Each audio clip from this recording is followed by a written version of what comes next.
जय श्री गणेशाय नमः। आप सभी भक्तों को बैसाख चतुर्थी व्रत की हार्दिक शुभकामनाएं। गणेश भगवान की कृपा से, चौथ माता की कृपा से आप सभी भक्तों के हर मनोकामना पूर्ण हो, यही हमारी भगवान से प्रार्थना है। प्यारे भक्तों, आज बैसाख चतुर्थी के शुभ अवसर पर मैं आप सभी भक्तजनों को गणेश पुराण की एक दिव्य कथा सुनाने जा रही हूँ। कहते हैं कि जहाँ भगवान गणेश जी की कथा होती है वहाँ विघ्न स्वयं दूर हो जाते हैं। आज के इस पावन शुभ दिन पर गणपति बप्पा का विशेष पूजन होता है। तो आइए भक्तों, हम सब मिलकर उनकी महिमा का गुणगान करें, कथा रूप में उनके जीवन से प्रेरणा लें और उनका आशीर्वाद प्राप्त करें। भक्तों, आज के दिन जो भी भक्त श्रद्धा और भक्ति के साथ गणेश पुराण की कथा को सुनता है, गणेश भगवान की कृपा से उस भक्त के बड़े से बड़े विघ्न, रोग, कर्ज और मानसिक तनाव दूर हो जाते हैं। गणेश पुराण में कहा गया है, जो भक्त श्रद्धा से कथा सुनता है उस भक्त की हर मनोकामना स्वयं गणेश जी पूर्ण करते हैं। गणपति जी बुद्धि के दाता है। इस दिन उनकी कथा सुनने से मन शांत होता है, एकाग्रता बढ़ती है और सद्बुद्धि प्राप्त होती है। तो इतना ही नहीं, आज के इस पावन दिन में या कहे तो पूरे बैसाख मास में इस कथा को जो भी भक्त श्रद्धा और भक्ति के साथ सुनता है, भक्तों, गणेश पुराण को सर्व पाप विनाशक कहा गया है। इसलिए जो भी भक्त इस कथा को हर दिन श्रद्धा और भक्ति के साथ सुनता है, उस भक्त के पिछले जन्मों के पाप भी मिटते हैं और मोक्ष के द्वार खुलते हैं। तो आइए भक्तों, इस कल्याणकारी दिव्य कथा का श्रवण करते हैं। प्रेम से बोलिए जय श्री गणेश। प्राचीन समय की बात है कि एक बार नैमिषारण्य में सूत जी के पधारने पर ऋषि मुनियों ने उनका अभिवादन कर कहा, हे सूत जी, आप कथा वाचन में निपुण हैं, आप कृपया हमें सर्ग रचना की कथा सुनाइए। सुनकर सूत जी ने कहा, ब्रह्मा विष्णु महेश ब्रह्मा के ये 3 रूप है। मैं स्वयं उनकी शरण में रहता हूँ। यद्यपि विष्णु संसार पालक है और वह ब्रह्मा द्वारा उत्पन्न की गई सृष्टि का पालन करते हैं। ब्रह्मा ने ही सुर असुर, प्रजापति तथा अन्य योनिज और अयोनिज सृष्टि की रचना की है। रुद्र अपने संपूर्ण कल्याणकारी कृत्य से सृष्टि की परिवर्तन का आधार प्रस्तुत करते हैं। पहले तो मैं तुम्हें बताऊंगा कि किस प्रकार प्रजाओं की सृष्टि हुई और फिर उनमें सर्वश्रेष्ठ देव भगवान गणेश का आविर्भाव कैसे हुआ। सृष्टि रचयिता ब्रह्मा ने जब सबसे पहले सृष्टि की रचना की तो उनकी प्रजा नियमानुसार पथ में प्रवृत्त नहीं हुई, वह सब अलिप्त रह गए। इस कारण ब्रह्मा ने सबसे पहले तामसी सृष्टि की, फिर राजसी, फिर भी इच्छित फल प्राप्त नहीं हुआ। जब राजोगुण ने तमोगुण को ढक लिया तो उससे एक मिथुन की उत्पत्ति हुई। ब्रह्मा के चरण से अधर्म और शीर्ष से मनुष्य ने जन्म लिया। ब्रह्मा ने उस मलिन देह को 2 भागों में विभक्त कर दिया, एक पुरुष और एक स्त्री। स्त्री का नाम शत्रुपा हुआ। उसने स्वयंभू मनु का पति के रूप में वरण किया और उनके साथ रमन करने लगी। रमन करने के कारण ही उसका नाम रति हुआ। फिर ब्रह्मा ने विराट का सृजन किया, तब विराट से बैराज मनु की उत्पत्ति हुई। फिर बैराज मनु और शत्रुपा से प्रियव्रत और तानपाद 2 पुत्र उत्पन्न हुए और आकुति तथा प्रसूति नाम की 2 पुत्रियां उत्पन्न हुई। इन्हीं 2 पुत्रियों से सारी प्रजा उत्पन्न हुई। मनु ने प्रसूति को दक्ष के हाथ में सौंप दिया। जो प्राण है वह दक्ष है और जो संकल्प है वह मनु है। मनु ने रुचि प्रजापति को आपूति नाम की कन्या भेंट की। फिर इनसे यज्ञ और दक्षिणा नाम की संतान हुई। दक्षिणा से 12 पुत्र उत्पन्न हुए, जिन्हें यम कहा गया। इनमें श्रद्धा, लक्ष्मी आदि मुख्य है, फिर इनसे यह विश्व आगे विकास को प्राप्त हुआ। अधर्म को हिंसा के गर्भ से निर्गति उत्पन्न हुई और अनिध नाम का पुत्र उत्पन्न हुआ। फिर इसके बाद यह वंश क्रम बढ़ता गया। कुछ समय बाद नील रोहित नील रूप प्रजाओं की उत्पत्ति हुई और उन्हें रुद्र नाम से प्रतिष्ठित किया गया। रुद्र ने पहले ही बता दिया था कि यह सब सत रुद्र नाम से विख्यात होंगे। यह सुनकर ब्रह्मा जी प्रसन्न हुए और फिर इसके बाद उन्होंने पृथ्वी पर मैथुनी सृष्टि की प्रारंभ करके शेष प्रजा की सृष्टि बंद कर दी। सूत जी के वचन सुनकर ऋषि मुनियों ने कहा, हे सूत जी, आपने हमें जो बताया है उसमें हमें बड़ी प्रसन्नता हुई है। आप कृपा करके हमें हमारे पूजनीय देव के विषय में भी बतलाए। जो देवता हमें पूज्य हो और उसकी कृपा से हमारे और आगे आने वाली प्रजाओं के कल्याणकारी कार्य संपन्न हो।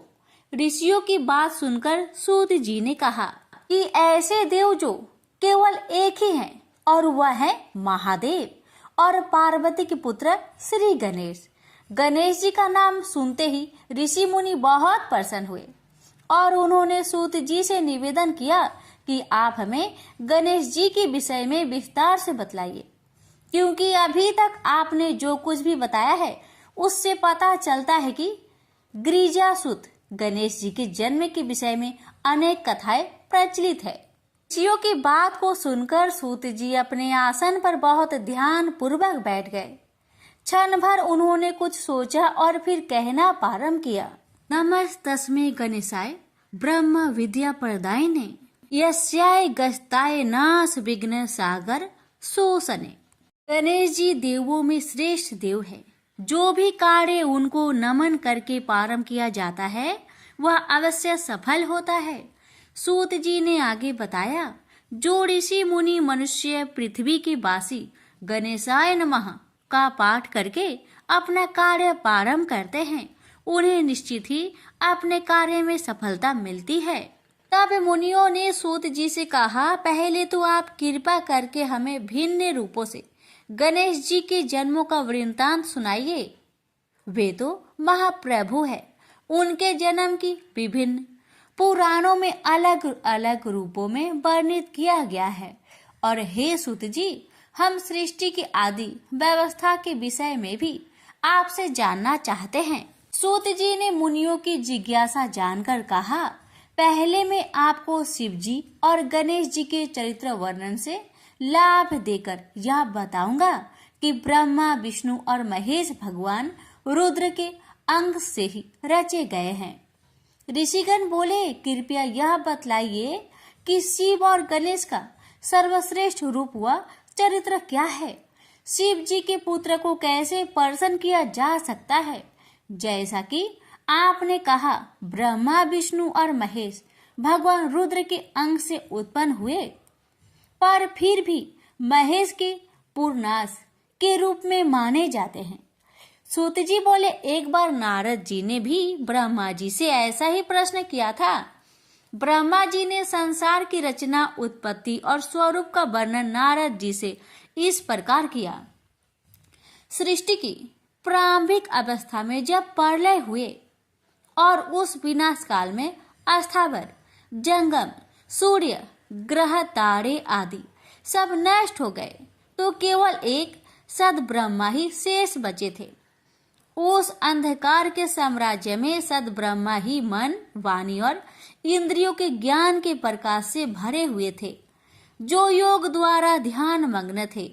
वे नाम रूप वर्ण सत असत और अन्य कर्मों से परे थे। ब्रह्मा जी ने नारद से कहा कि प्रलय काल के बाद सत्य ज्ञान परम तत्व वह अनंत रूप ही शिव का लिंग उस सद ब्रह्मा स्वरूप में बचा रहा। इस रूप को ही भक्त व ज्ञानी ईश्वर या भगवान के नाम से पूजते हैं।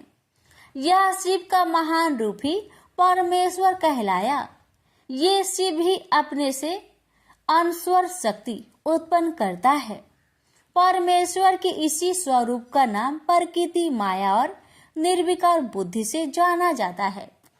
प्रकृति की शक्ति रूपा अंबिका त्रिदेव जननी नित्य तथा मूल प्रकृति कहलाती है। प्रकृति देवी है, वही परमेश्वरी कहलाई। बाद में प्रकृति के अंबिका रूप में 8 भुजाएं और विचित्र मुख प्रकट हुए। सांसारिक माया के संयोग से यह अन्य अनेक रूपों में बदल गई। उस पर ब्रह्मा रूप शिव के माथे पर चंद्रमा और सिर पर गंगा सुशोभित होती है। उनके 3 नेत्र, 5 मुख और 10 भुजाएं हैं, जो उनके विचित्र और शक्तिमयी पावन रूप के द्योतक है। इन्होंने हाथ में त्रिशूल ले रखा है। वे काल स्वरूप भगवान और परमेश्वर है। काशी क्षेत्र शिव ने ही अपने शिव रूप में स्थापित किया है, जहाँ सदा शिव और पार्वती दोनों निवास करते हैं। यह क्षेत्र कभी भी उनसे रहित नहीं होता। यही कारण है कि यह अत्यधिक पावन और अभिमुक्त क्षेत्र कहलाता है।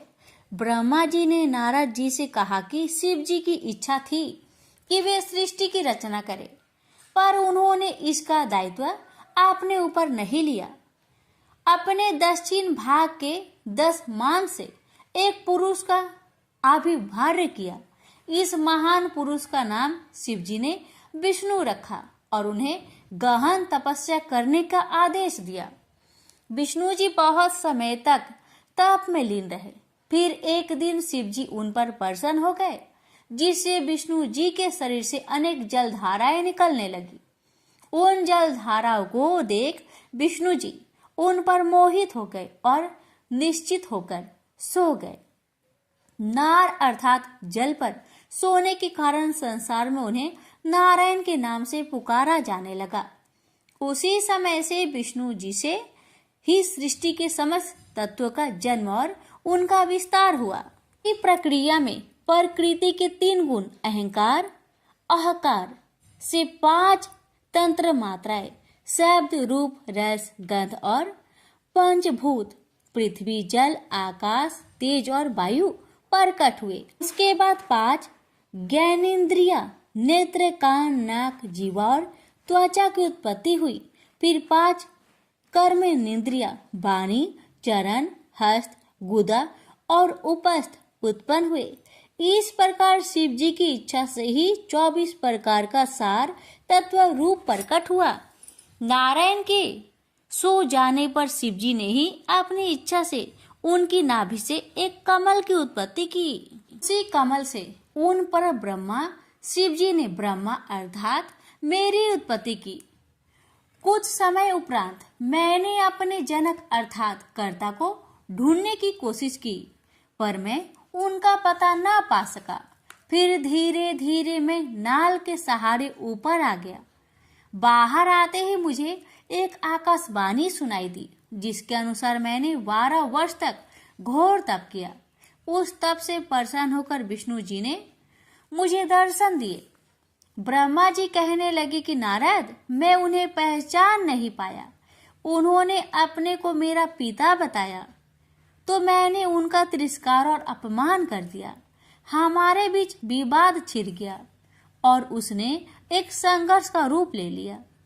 उसी समय हम दोनों के बीच सहसा अस्तंभ रूप में एक लिंग प्रकट हुआ और हम दोनों ने युद्ध बंद करके उनसे उनका परिचय देने की प्रार्थना की। उस समय हमने ओम की गंभीर ध्वनि सुनी तथा शिवलिंग को विष्णु जी ने एक विशेष रूप में देखा। शिव जी ने अपना परिचय दिया। शिव जी के दक्षिण भाग में आकार, उत्तर भाग में उकार और मध्य भाग में मकार को देखा। सत्य आनंद रूप पर ब्रह्मा ही ओम के रूप में दिखाई दे रहा था। ब्रह्मा जी ने आगे कहा कि तभी एक महात्मा वहां आए और कहने लगे कि ओम शिव जी का ब्रह्म स्वरूप है और अगोचर, अनंत और अगम है। ओम के अ, उ और म वर्ण ब्रह्मा, विष्णु और महादेव के प्रतीक है। ये तीनों रूप ही प्रकृति में सम्मोहन, अनुग्रह और कर्मों के प्रतीक है। ब्रह्मा जी ने नारद जी से कहा, इन तीनों रूपों में आकर बीज है उकार कारण रूपी योनि है और मकार बीजी है। महेश्वर की इच्छा से बीजी बीज योनि में गिरकर चारों दिशाओं में विकसित होने लगा। उससे एक स्वर्ण रूप अंड उत्पन्न हुआ और वह अनेक वर्षों तक जल में स्थित रहा। बाद में इसके दो भाग हो गए। ऊपर के भाग से स्वर्गलोक की उत्पत्ति तथा निचले भाग से भूलोक प्रकट हुए। उस अंड से ही शिव जी की आविर्भाव हुआ है। ब्रह्मा शिव जी के ही तीनों रूपों ब्रह्मा विष्णु और महेश के स्वरूप है। मैंने और विष्णु जी ने वेद मंत्रों से उनकी स्तुति और भक्ति की। शिव जी अपना दिव्य रूप कांतिमय 10 भुजा और 5 मुख लेकर सामने प्रकट हुए। उन्हें देखकर हमें बड़ा संतोष मिला। शिव जी की कृपा से ही 48 अक्षरों वाला गायत्री मंत्र, शिव मंत्र, मृत्युंजय मंत्र, चिंतामणि मंत्र तथा दक्षिण मूर्ति मंत्र उत्पन्न हुए। मैं और मेरे कर्ता विष्णु उनकी स्तुति में संलग्न हो गए। ब्रह्मा जी ने इस प्रकार नारद जी से शिव के दिव्य व महान रूप की चर्चा की। विष्णु जी की भक्ति और स्तुति से भगवान शंकर बहुत प्रसन्न हुए। तभी विष्णु जी ने उनसे पूछा कि आप किस प्रकार प्रसन्न होते हैं और आपका दिव्य रूप और चरित्र क्या है? कृपया अनुग्रह करके आपका सारा विवरण मुझे सुनाइए। भगवान शंकर ने कहा कि एक समय की बात है, नारद जी हिमालय की सुंदर कंदराओं में बैठकर घोर तपस्या करने लगे। वे ब्रह्मा शिव की भावना से समाधि में लीन हो गए और ब्रह्मा विधान को अपनाया। नारद जी के तपस्या को देख इंद्र चिंतित हुए और कामदेव से सहायता मांगी, क्योंकि इंद्र को यह डर था कि नारद तब सफलता पाकर कहीं मेरा ही पद ना छीन ले।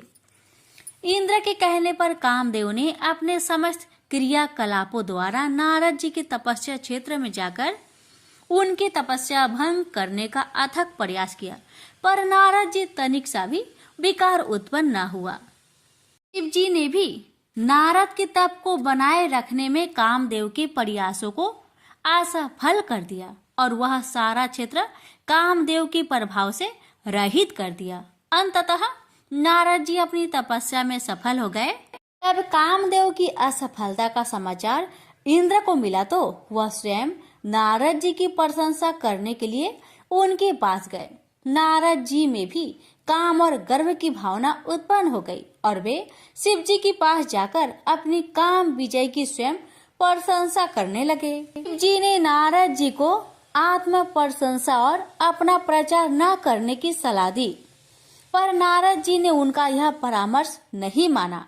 शिव जी के पास से नारद जी ब्रह्मा के पास चले गए। वहाँ भी उन्होंने अपनी काम विजय की प्रशंसा की।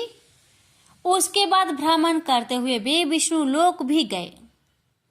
सब स्थानों पर जाकर अहंकार बस काम विजय की कथा सुनाई। विष्णु लोक में नारद जी का भरपूर स्वागत हुआ।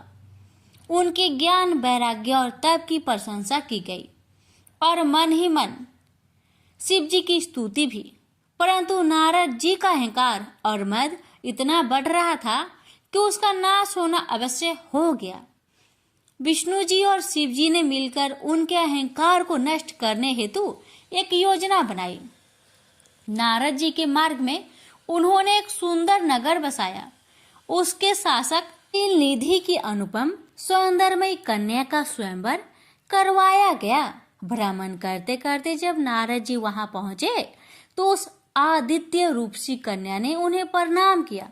नारद जी उस सुंदर कन्या पर शीघ्र ही मुग्ध हो गए। उस कन्या की भाग्य रेखाओं में नारद जी ने पढ़ा कि उसका पति अजय होगा। बस फिर क्या था, वे उसे पाने को लालायित हो उठे। उसे प्राप्त करने की तीव्र इच्छा लेकर वे विष्णु जी के पास गए। उन्होंने उस कन्या को वरण करने की बात विष्णु जी से कही और साथ ही उनका रूप मांगा। तब विष्णु जी ने प्रसन्न होते हुए नारद जी को वानर रूप देकर उनका मोह भंग करने का प्रयास किया।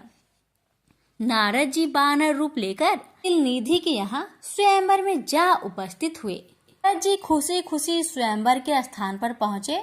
शिव जी की अद्भुत शक्ति के कारण वहां उपस्थित राजाओं ने नारद जी को उनके वास्तविक रूप में ही देखा। शिव जी के 2 गण भी वहां ब्राह्मण भेष में उपस्थित थे। वे गण नारद जी से परिहास करने लगे। जब शील निधि की कन्या वरमाला लेकर स्वयंवर में आई तो वे उसे उचक उचक कर देखने लगी। वह रूपसी कन्या उन्हें देखकर चिंतायुक्त हो गई। कन्या ने जैसे ही द्वार पर देखा तो भगवान विष्णु अपने अनुपम रूप में वहां आकर खड़े थे। कन्या ने शीघ्र से वरमाला उनके गले में डाल दी। यह सब देखकर नारद बहुत दुखी हुए तथा शिव गणों के कहने पर उन्होंने जल में अपना प्रतिबिंब देखा। बस फिर क्या था, नारद जी क्रोध व दुख से पीड़ित सीधे विष्णु जी के पास जा पहुंचे और स्त्री वियोग से दुखी रहने का श्राप उन्हें दे दिया। साथ ही ये भी कह दिया कि इस दुख को दूर करने के लिए आपको वानरों की सहायता लेनी पड़ेगी। शिव जी के माया चक्र को समझते हुए विष्णु जी ने उस श्राप को भी सिरोधार्य कर लिया। नारद जी के घमंड को चूर चूर करने के लिए ही शिव जी ने अपना माया जाल फैलाया था। जैसे ही नारद जी को अपनी स्थिति का ज्ञान हुआ तो वे अपने आचरण के लिए विष्णु जी के चरणों में गिरकर क्षमा मांगने लगे। भगवान शंकर का माया जाल भी नारद जी की समझ में आ गया। नारद जी को यह जानकर बहुत आश्चर्य हुआ कि भगवान त्रिपुरारी के आदेश पर ही ब्रह्मा विष्णु तथा अन्य देवता कार्य करते हैं। शिव ही आदि और मूल रूप है। वही तीनों रूपों में प्रख्यात है। सृष्टि के जन्मदाता ब्रह्मा, पालनकर्ता विष्णु और संहारकर्ता महेश या रुद्र। शिव जी को रुद्राक्ष और भस्म धारण करके पूजने से वे प्रसन्न होते हैं तथा साधक का अज्ञान भी दूर होता है। भगवान नारायण ने कहा, हे मुनिवर, आप शिव जी के शरण में जाइए, वह आपका कल्याण जरूर करेंगे। ब्रह्मा जी से शिव स्त्रोत का पाठ सुनिए और शिव जी की वंदना कीजिए। नारद जी ने ब्राह्मण भेषधारी गणों को भी देखा। उन्हें अपने द्वारा गणे को दिए गए श्राप पर अत्यंत खेद हुआ, पर उनकी वाणी असत्य तो हो नहीं सकती थी। अतः नारद जी ने गणों के उद्धार के लिए उपाय बताया। नारद जी ने कहा, हे गण, तुम किसी श्रेष्ठ मुनि के घर जन्म लेकर राक्षस बनोगे और तुम्हें अतुल बल प्रताप और ऐश्वर्य प्राप्त होगा। शिवगण उनकी आशीष वाणी को सुनकर प्रसन्न होकर चले गए। ऋषियों ने सूत जी से पूछा कि आप कृपा कर यह बतलाइए कि शिव के अनेक रूप क्या है, वे कैसे सृष्टि की उत्पत्ति, पालन और संहार करते हैं। सूत जी ने शिव जी की महिमा का वर्णन इस प्रकार किया। उत्पत्ति के आधार पर 4000 पुंज का ब्रह्म रूपी मेरा एक दिन होता है। इतने ही परिमाण की रात्रि होती है। इसी परिमाण के आधार पर शिव जी की आयु 100 वर्ष होगी। प्रत्येक वर्ष में 12 महीने और 1 माह में 30 दिन होंगे। परिमाण पूर्व निश्चित होंगे। शिव जी का 1 वर्ष विष्णु जी का 1 दिन होगा और इस रूप में उनकी आयु 100 वर्ष की होगी। विष्णु का 1 वर्ष शिव के 1 दिन के बराबर होगा। इसी कर्म में विष्णु 100 वर्ष के हो जाएंगे। रुद्र जी का 1 सांस ब्रह्मा, विष्णु और हर गंधर्व है। राक्षस तथा सर्पों का 2100 अहोरात्र का परिमाण होगा। रुद्र जी के श्वास लेने से 1 पल व्यतीत होता है और इस प्रकार 60 पलों की 1 घड़ी और 60 घड़ियों का रुद्र का 1 दिन होगा।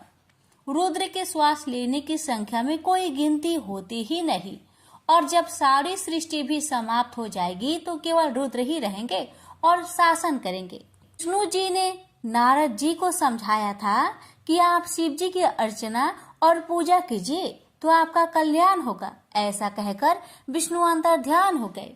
नारद जी पृथ्वी पर आकर विभिन्न स्थानों पर जाकर शिवलिंगों की पूजा करने लगे, जहाँ पर ही ब्राह्मण वेशधारी गण भी नारद जी को मिले थे, जिन्हें उन्होंने श्राप के उद्धार का उपाय बताया था। ब्रह्मा जी और विष्णु जी ने सदा ही शिव जी की आज्ञा को सिरोधार्य किया। इससे शिव जी संतुष्ट होकर अंतर्ध्यान हो जाते हैं। इस वृत्तांत को सुनकर सूत जी बोले कि तभी से संसार में शिव लिंगों की पूजा होती है। सर्वप्रथम ब्रह्मा और विष्णु ने लिंग पूजा को अपनाया था। सूत जी ने कहा, विधि विधान से प्रतिष्ठित लिंग की उपासना रिद्धि सिद्धि देने वाली है। गुणों की महत्ता के आधार पर रुद्र का श्रेष्ठ रूप स्वयं भगवान शंकर ही है। मुनिवरों ने सूत जी के प्रति कृतज्ञता प्रकट की और शिव पूजन का विधि विधान बताने का अनुरोध किया।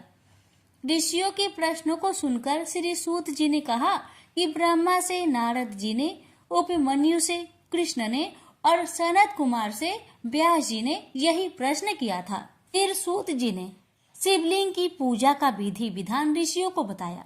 प्रत्येक दिन ब्रह्मा मुहूर्त में उठकर शिव भक्त को शिव गुरुदेव और तीर्थों का स्मरण करते हुए शिव स्रोत का पाठ करना चाहिए। नित्य कर्मों व स्नान आदि से निवृत्त होकर सर्वप्रथम गणेश जी की पूजा करनी चाहिए।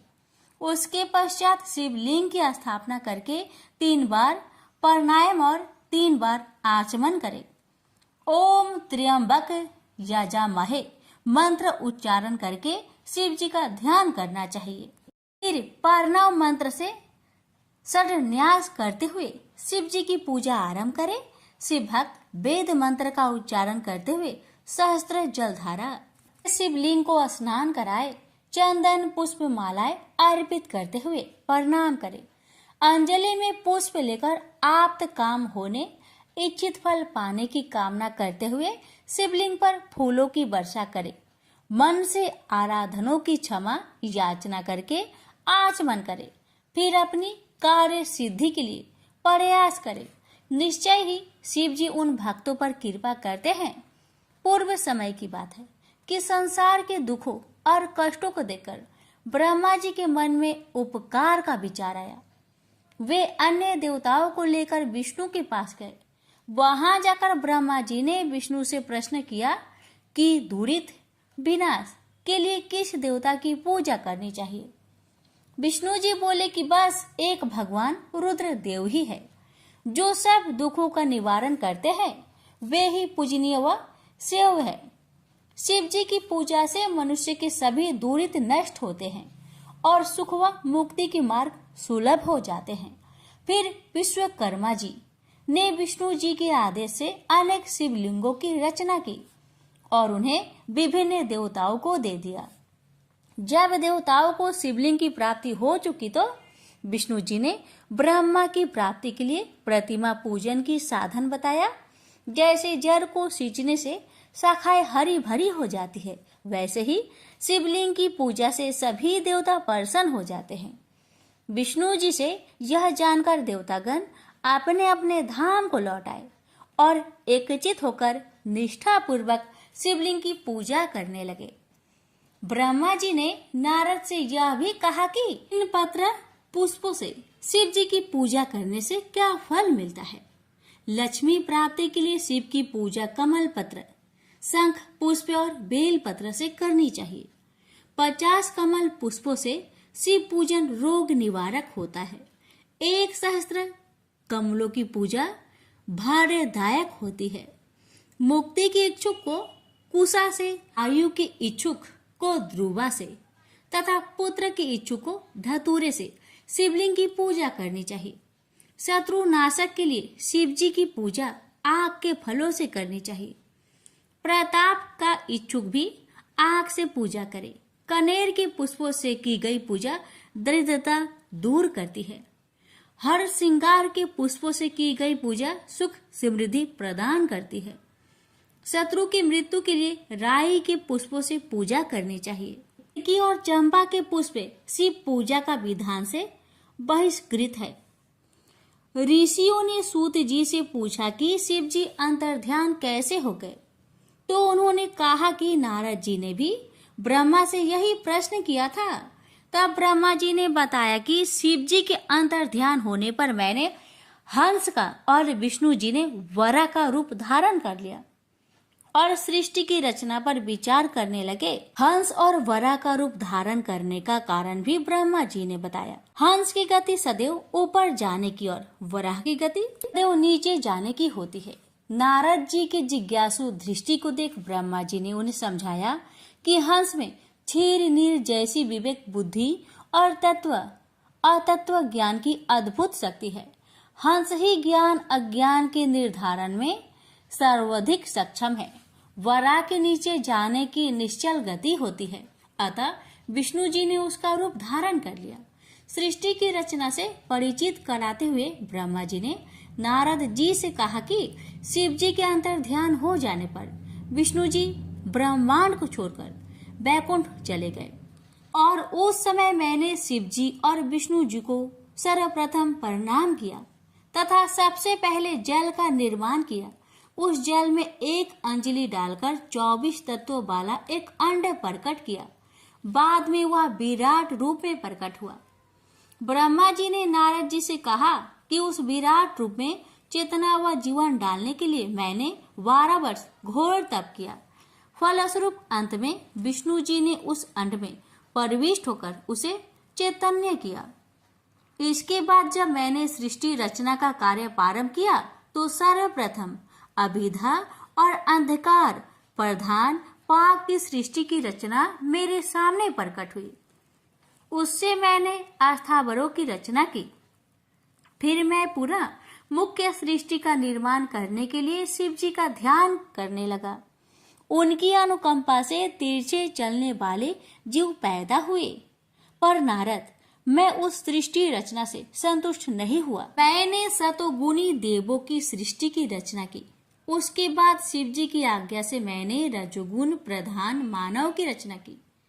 इस प्रकार तामसी अस्थावर देव और मानव सृष्टि का निर्माण हो जाने के बाद मैंने अनेक सर्गों की रचना करने का विचार किया।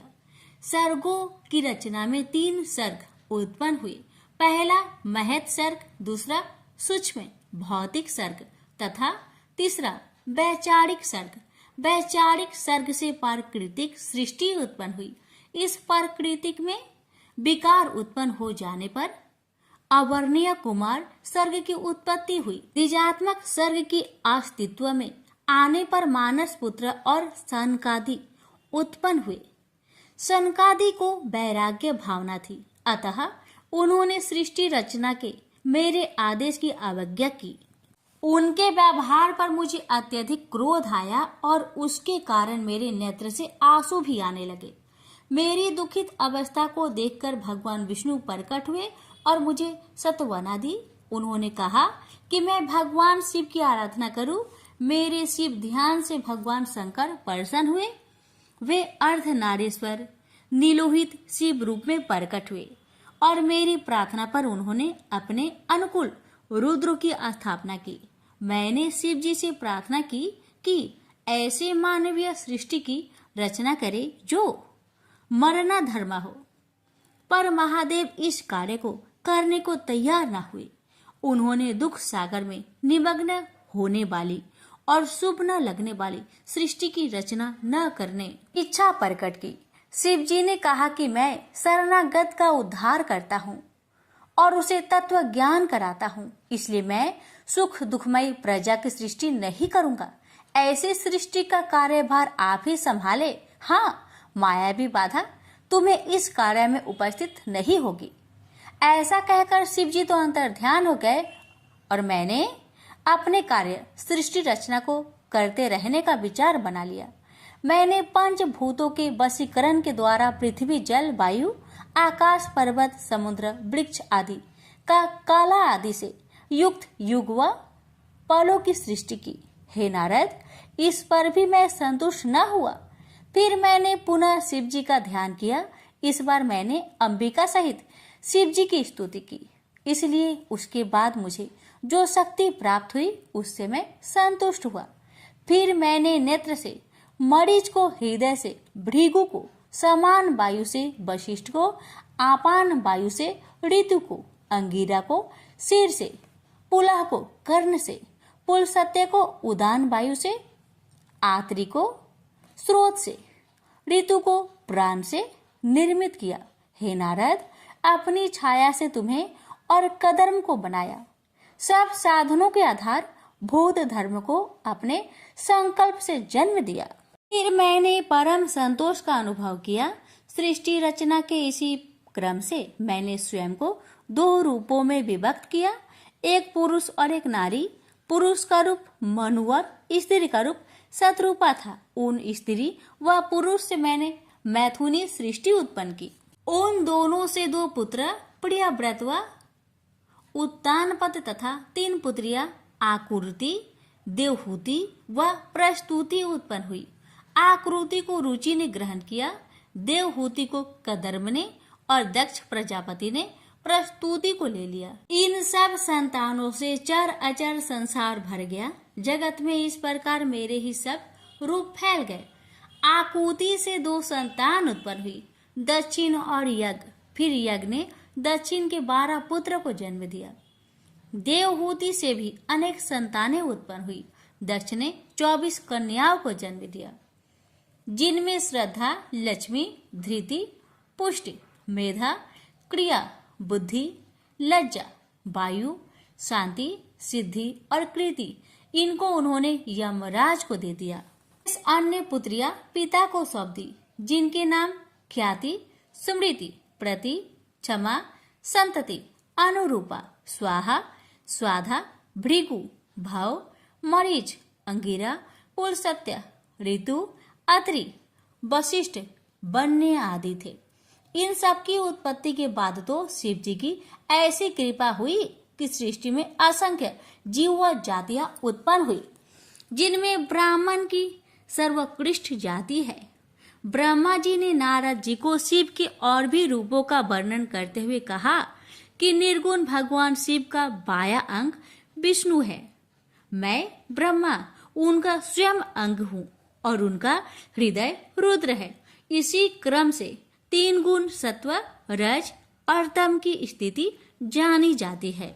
शिव की ही सतगुणी माया का रूप सती, रजोगुणी माया का रूप सरस्वती और तमोगुणी माया का रूप लक्ष्मी है।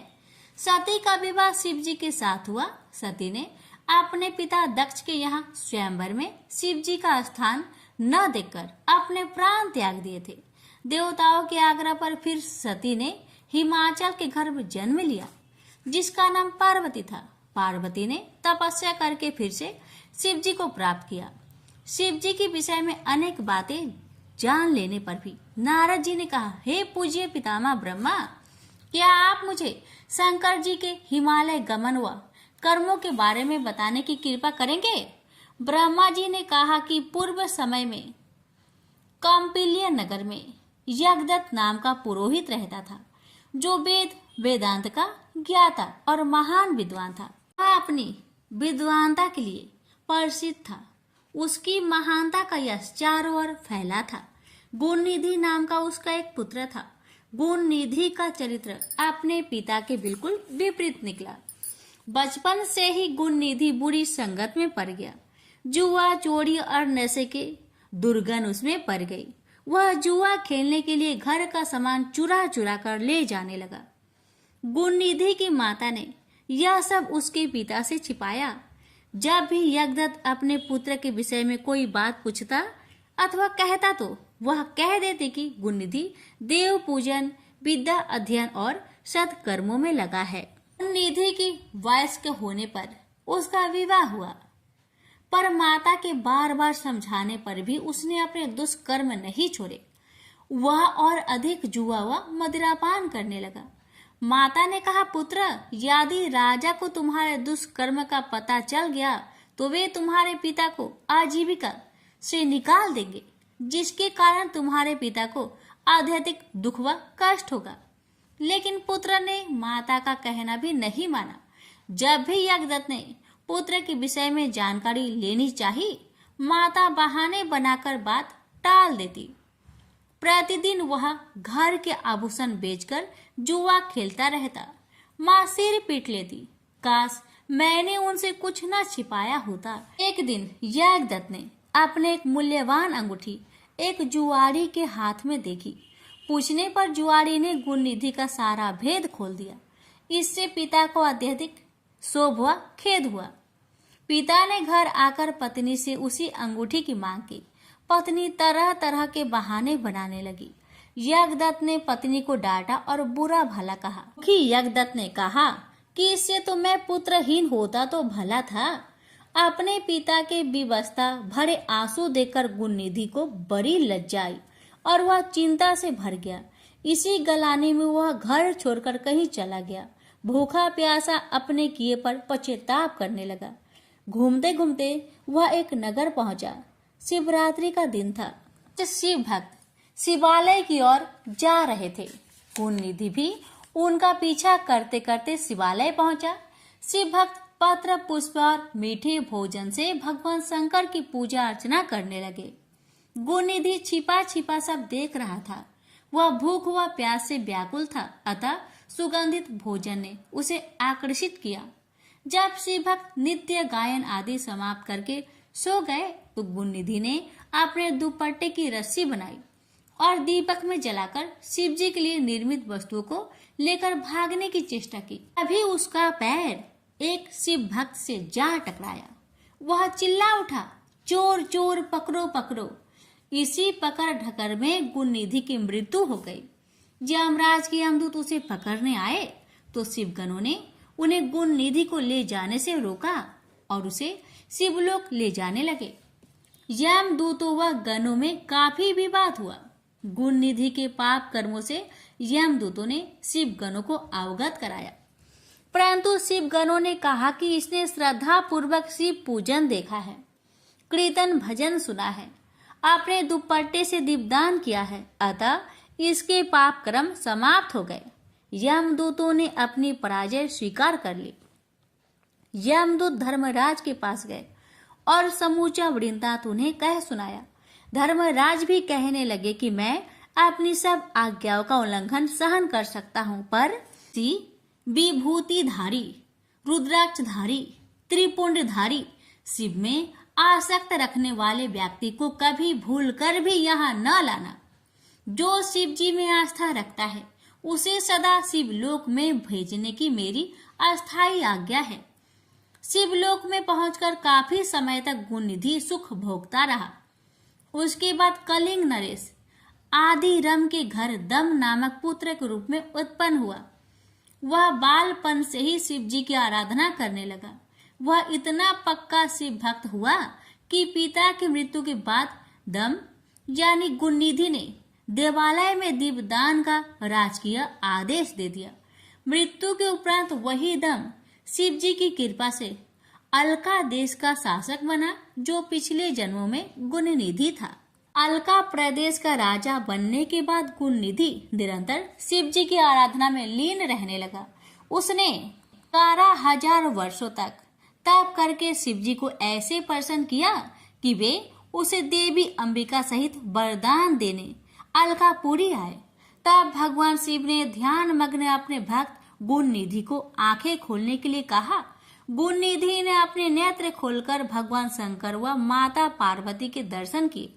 भगवती उमा के अनुपम रूप, सौंदर्य और सौभाग्य को देखकर गुणनिधि को विस्मय हुआ। उसकी कुदृष्टि माता पर पड़ी। भगवती ने उसे बाएं नेत्र से अपने को घूरते हुए पाया तो शिव जी की ओर जिज्ञासा पूर्वक देखा, पर शिव जी से उन्हें पता लगा कि वह उनका पुत्र है और उनके सौभाग्य की प्रशंसा कर रहा है। फिर गुणनिधि ने उनके चरण स्पर्श किए। शिव जी ने प्रसन्न होकर गुणनिधि को यक्ष कुबेर बनने का वरदान दिया। साथ ही यह आज्ञा दी कि अलकापुरी को अपना स्थायी निवास स्थान बना ले। गुणनिधि श्रद्धा पूर्वक चरण स्पर्श करता हुआ माता के चरणों में गिर पड़ा। भगवती ने उसे वरदान दिया, अटूट शिव भक्त बने रहो। मेरे रूप के प्रति देश के कारण तुम्हारा फूटा हुआ नेत्र पीत वर्ण का हो जाएगा तथा तुम्हारा नाम कुबेर होगा। तभी से वह अलकापुरी के समीप एक नगर में रहने लगा। उस नगर का निर्माण विश्वकर्मा ने किया था। शिल्पकार विश्वकर्मा ने कैलाश पर्वत पर भी एक सुंदर सुविधाजनक रहने का स्थान बनाया, जहां आकर शंकर जी आत्मस्थ होकर योगलीन हो जाते हैं। अपने गणों से यहाँ बैठकर विभिन्न विषयों पर चर्चा करते हैं। यहीं से अनेक लीलाएं और माया का निर्माण करते हैं। इस प्रकार हे नारद, शिव जी कैलाश पर्वत पर रहकर अनेक प्रकार के कर्मों में लीन रहते हैं। प्रेम से बोलिए गणेश महाराज की जय। हर हर महादेव, माता पार्वती की जय। पर सरगारम खंड सृष्टि की उत्पत्ति, पालन व संहार की कथा समाप्त हुई। गणेश जी की जन्म की कथा।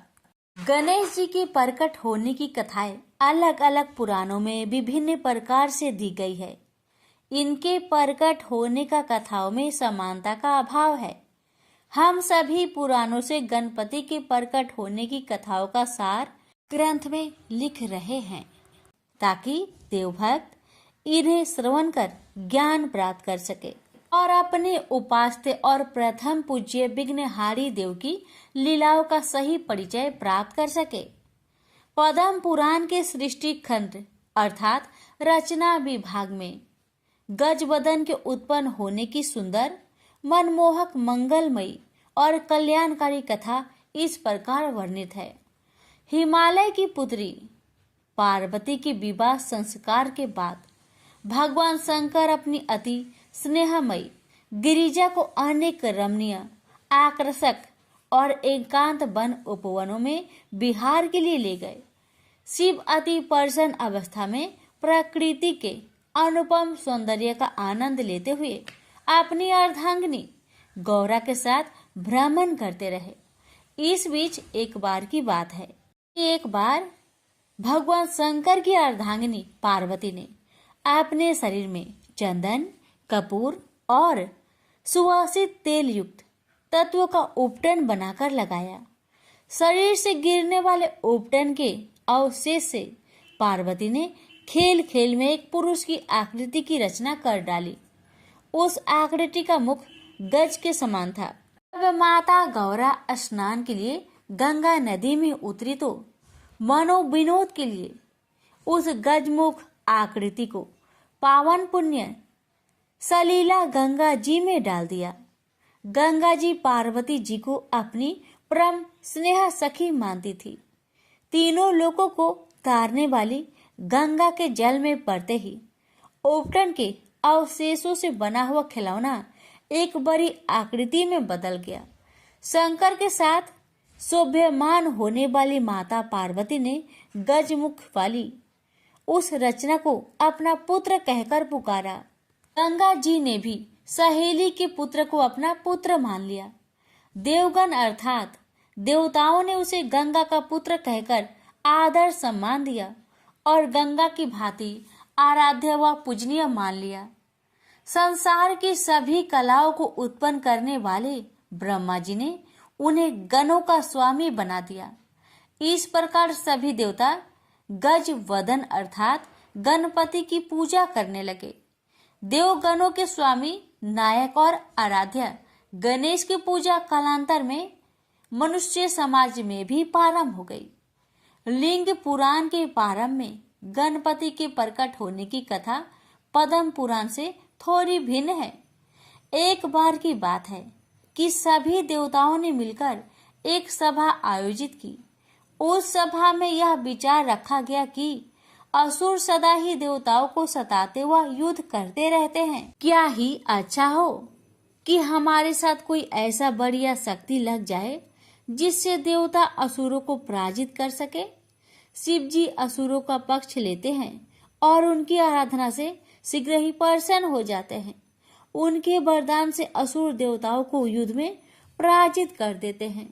देवताओं ने सोचा कि जब शिव स्वयं देवता हैं, तो हम भी क्यों ना उस अत्यंत विध्वंसकारी बैल की सवारी करने वाले और चार मुख वाले देवता की आराधना करके मनोवांछित फल प्राप्त करें।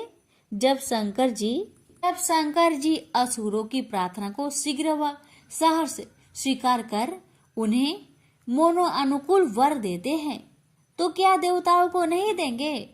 इन शक्तिशाली दैत्यों के कारण देवताओं को अनेक कष्टों का सामना करना पड़ता था।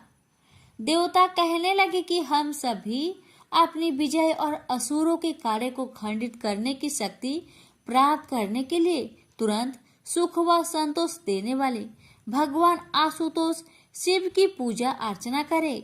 यह विचार विमर्श करके देव समुदाय पार्वती के स्वामी शिव के पास जाकर उनकी स्तुति और पूजा करने लगे। अत्यंत शीघ्र प्रसन्न होने वाले भोले शंकर उनकी प्रार्थना से बेहद प्रसन्न हुए और देवताओं से बोले कि हे देवगण, आप कोई भी इच्छित वर मांग सकते हैं, मैं आप पर अत्यधिक प्रसन्न हूँ। तब ज्ञान के भंडार और गुरुओं में श्रेष्ठ बृहस्पति ने भी देवताओं के लिए भगवान शिव से निवेदन किया कि हे कृपालु प्रभु, देवताओं के शत्रु असुरों की पूजा से प्रसन्न होकर आप उन्हें उनकी इच्छा के अनुसार वर देते हैं, जिससे वे समर्थवान होकर देवताओं को सताते व कष्ट देते रहते हैं। हम सब देवगण उन असुर शक्तियों और दानवों के कार्य में बाधा डाल सके, ऐसा वर आप हमें प्रदान करें। परम संतोषी विशाल व उदार हृदय वाले भगवान आशुतोष अर्थात शिव ने तथास्तु कहा और सूर समूह को आश्वस्त किया और उनकी मनोकामना पूर्ण की। देवताओं द्वारा भगवान शिव की आराधना करने के कुछ वर्षों के उपरांत गणेश जी के प्रकट होने की कथा इस प्रकार से है। तब लोकों के ईश्वर स्वामी शिव जी की पत्नी पार्वती के सामने एक विशालकाय रूप प्रकट हुआ, जो ब्रह्म स्वरूप और सभी अंगों से सबसे बड़ा था, जिसे श्री गणेश के नाम से पुकारा गया। उस महान तेजस्वी, दीर्घ, बलिष्ठ और प्रतापी बालक का मुख हाथी जैसा था। उस बालक के एक हाथ में त्रिशूल और दूसरे हाथ में पास था। सब विघ्न बाधाओं का नाश करने वाले इस अवतार का धरती पर जन्म होते ही देवताओं में हर्ष की लहर दौड़ गई। खुशी के मारे सूर्य देवलोक से गजानन पर फूलों की वर्षा करने लगे और बार बार उनके चरणों में प्रणाम करते और प्रसन्नचित हो जाते थे। तीनों लोगों का कल्याण करने वाली हिमालय की पुत्री करुणा व दया की मूर्ति गौरा ने गजानन को अपना पुत्र मान लिया और उन्होंने अपने प्रिय पुत्र को बड़े सुंदर, आकर्षक और विचित्र आभूषण व वस्त्र आदि पहनाए। देवताओं में भी देवतुल्य भगवान शंकर ने अपने प्राण प्रिय पुत्र के लिए अन्य धार्मिक और जात कर्म संस्कार करवाए। महादेव ने अपने पुत्र गणेश से कहा कि पुत्र, तुम्हारा जन्म देवताओं की रक्षा के लिए हुआ है। तुम्हें दैत्यों का नाश करना है। ब्राह्मणों और ब्रह्मा को मानने वाले संतों के उपकार व भलाई के लिए तुमने अवतार लिया है। यदि धरती पर कोई दक्षिणा रहित यज्ञ हवन पूजन करे तो खुद जाकर उस कार्य के मार्ग में रुकावट यानी विघ्न उपस्थित करो, क्योंकि धर्म कार्य पूर्ण विधि पूर्वक होना चाहिए। दक्षिणाहीन यज्ञ करने वाले यज्ञकर्ता के कार्य में विघ्न डालकर उसे स्वर्ग न जाने दो। आगे भगवान शंकर कहने लगे कि जो भी संसार में गलत ढंग से या अन्यायपूर्ण कार्य करता है, तुम उसके प्राणों का नाश करो। जो गलत तरीके से अध्ययन, अध्यापन, व्याख्यान या अन्य धार्मिक कार्य करता है, हे गणेश, तुम उसके प्राणों का हरण करते रहो। जो व्यक्ति या स्त्री पुरुष वर्ण, धर्म और जाति के प्रति कर्तव्य पालन व धर्म पालन में निष्ठा न रखते हो और स्वधर्म से विमुख होकर चले, तुम उनके प्राणों का हरण करते रहो। हे शिव पुत्र गजानन, जो स्त्रियां नित्य प्रति तुम्हारी विधि पूर्वक पूजा अर्चना करे, उन्हें अपनी सम्मता प्रदान करो। हे मानवों से श्रेष्ठ गणपति, तुम अपने भक्तों की सदा रक्षा करो। इस लोक और परलोक में अपने भक्तों की रक्षा करना तुम्हारा धर्म है। विघ्न बाधाओं को दूर करने वाले, जीवन को मंगलमयी बनाने वाले, प्रतः स्मरणीय गणेश, तुम सदा तीनों लोकों में पूजनीय ही रहो। चतुर्मुख शिव जी ने गणेश जी से आगे ये भी कहा कि जो मेरी चक्रधारी विष्णु की अथवा परमेश्वर ब्रह्मा जी की यज्ञों द्वारा अथवा ब्राह्मणों के मध्य से पूजा करते हैं, उन्हें सबसे पहले तुम्हारी पूजा करनी होगी। सभी धार्मिक कर्म कांड और मंगलकारी कार्यों में सर्वप्रथम तुम ही पूजे जाओगे। गणपति, तुम्हारी पूजा किए बिना जो भी शुद्ध कर्म या कल्याणकारी कार्य अथवा कर्मों का अनुष्ठान करेगा, उसका मंगल भी अमंगल में बदल जाएगा, उसके शुभ कर्म भी अशुभ हो जाएंगे। वर्ण व्यवस्था में कथित चारों जातियों ब्राह्मण, क्षत्रिय, वैश्य और शूद्रों द्वारा भी सभी कार्यों की सिद्धि के लिए सर्वप्रथम तुम ही पूजे जाओगे। यह तुम्हारे लिए मेरा अटल आशीर्वाद है। भगवान गजानन की पूजा विधि का वर्णन करते हुए परमपिता शंकर ने कहा कि तीनों लोकों में मनुष्य या देवता तुम्हारी पूजा किए बिना कुछ भी प्राप्त नहीं कर सकेंगे। चंदन, धूप, दीप, फल फूल और अक्षत आदि को उपहार स्वरूप चरणों में आशीर्वाद कर ही वे कुछ प्राप्त कर सकेंगे, अन्यथा नहीं। संसार में जो भी तुम्हारी पूजा करेंगे वे इंद्र और अन्य देवताओं के द्वारा भी पूजे जाएंगे। मनुष्य समाज और देव समाज में जो फल की कामना से ब्रह्मा, विष्णु इत्यादि की पूजा करेंगे लेकिन तुम्हारी पूजा नहीं करेंगे, उन्हें तुम विघ्न बाधा पहुंचाकर कष्ट दोगे। तुम्हारी सर्वप्रथम पूजा के बिना तीनों लोकों में किसी के भी कल्याणकारी कार्य सिद्ध नहीं होंगे। महात्मा शिव का आशीर्वाद पाकर पार्वती पुत्र गणपति ने विघ्न गणों को उत्पन्न किया। सबके हृदय में निवास करने वाले शिव जी के चरण में अपने गणों के साथ जाकर प्रणाम किया और उनसे आशीर्वाद प्राप्त किया। हे मुनियों, गणेश जी के उत्पन्न होने की एक और कथा बड़ी रोचक और मनोहारी है। एक समय की बात है कि देवी पार्वती अपने आराध्य स्वामी शंकर के साथ कैलाश पर्वत पर रह रहे थे। भगवती गिरिजा की दो प्रिय सखियां भी उनके साथ थी, जिनका नाम क्रमशः विजया और जया थे।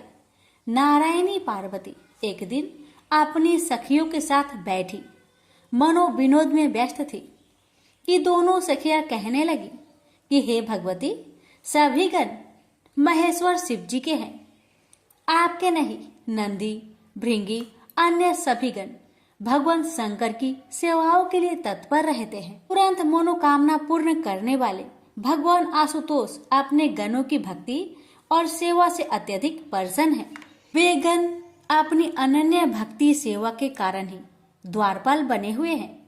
यह बात ठीक है कि वे गण हमारे भी सेवक है, पर फिर भी हमारी इच्छा है कि हमारे लिए भी आप एक गण बना दीजिए जो सदा हमारी आज्ञा अनुसार हमारी सेवा में उपस्थित रहे।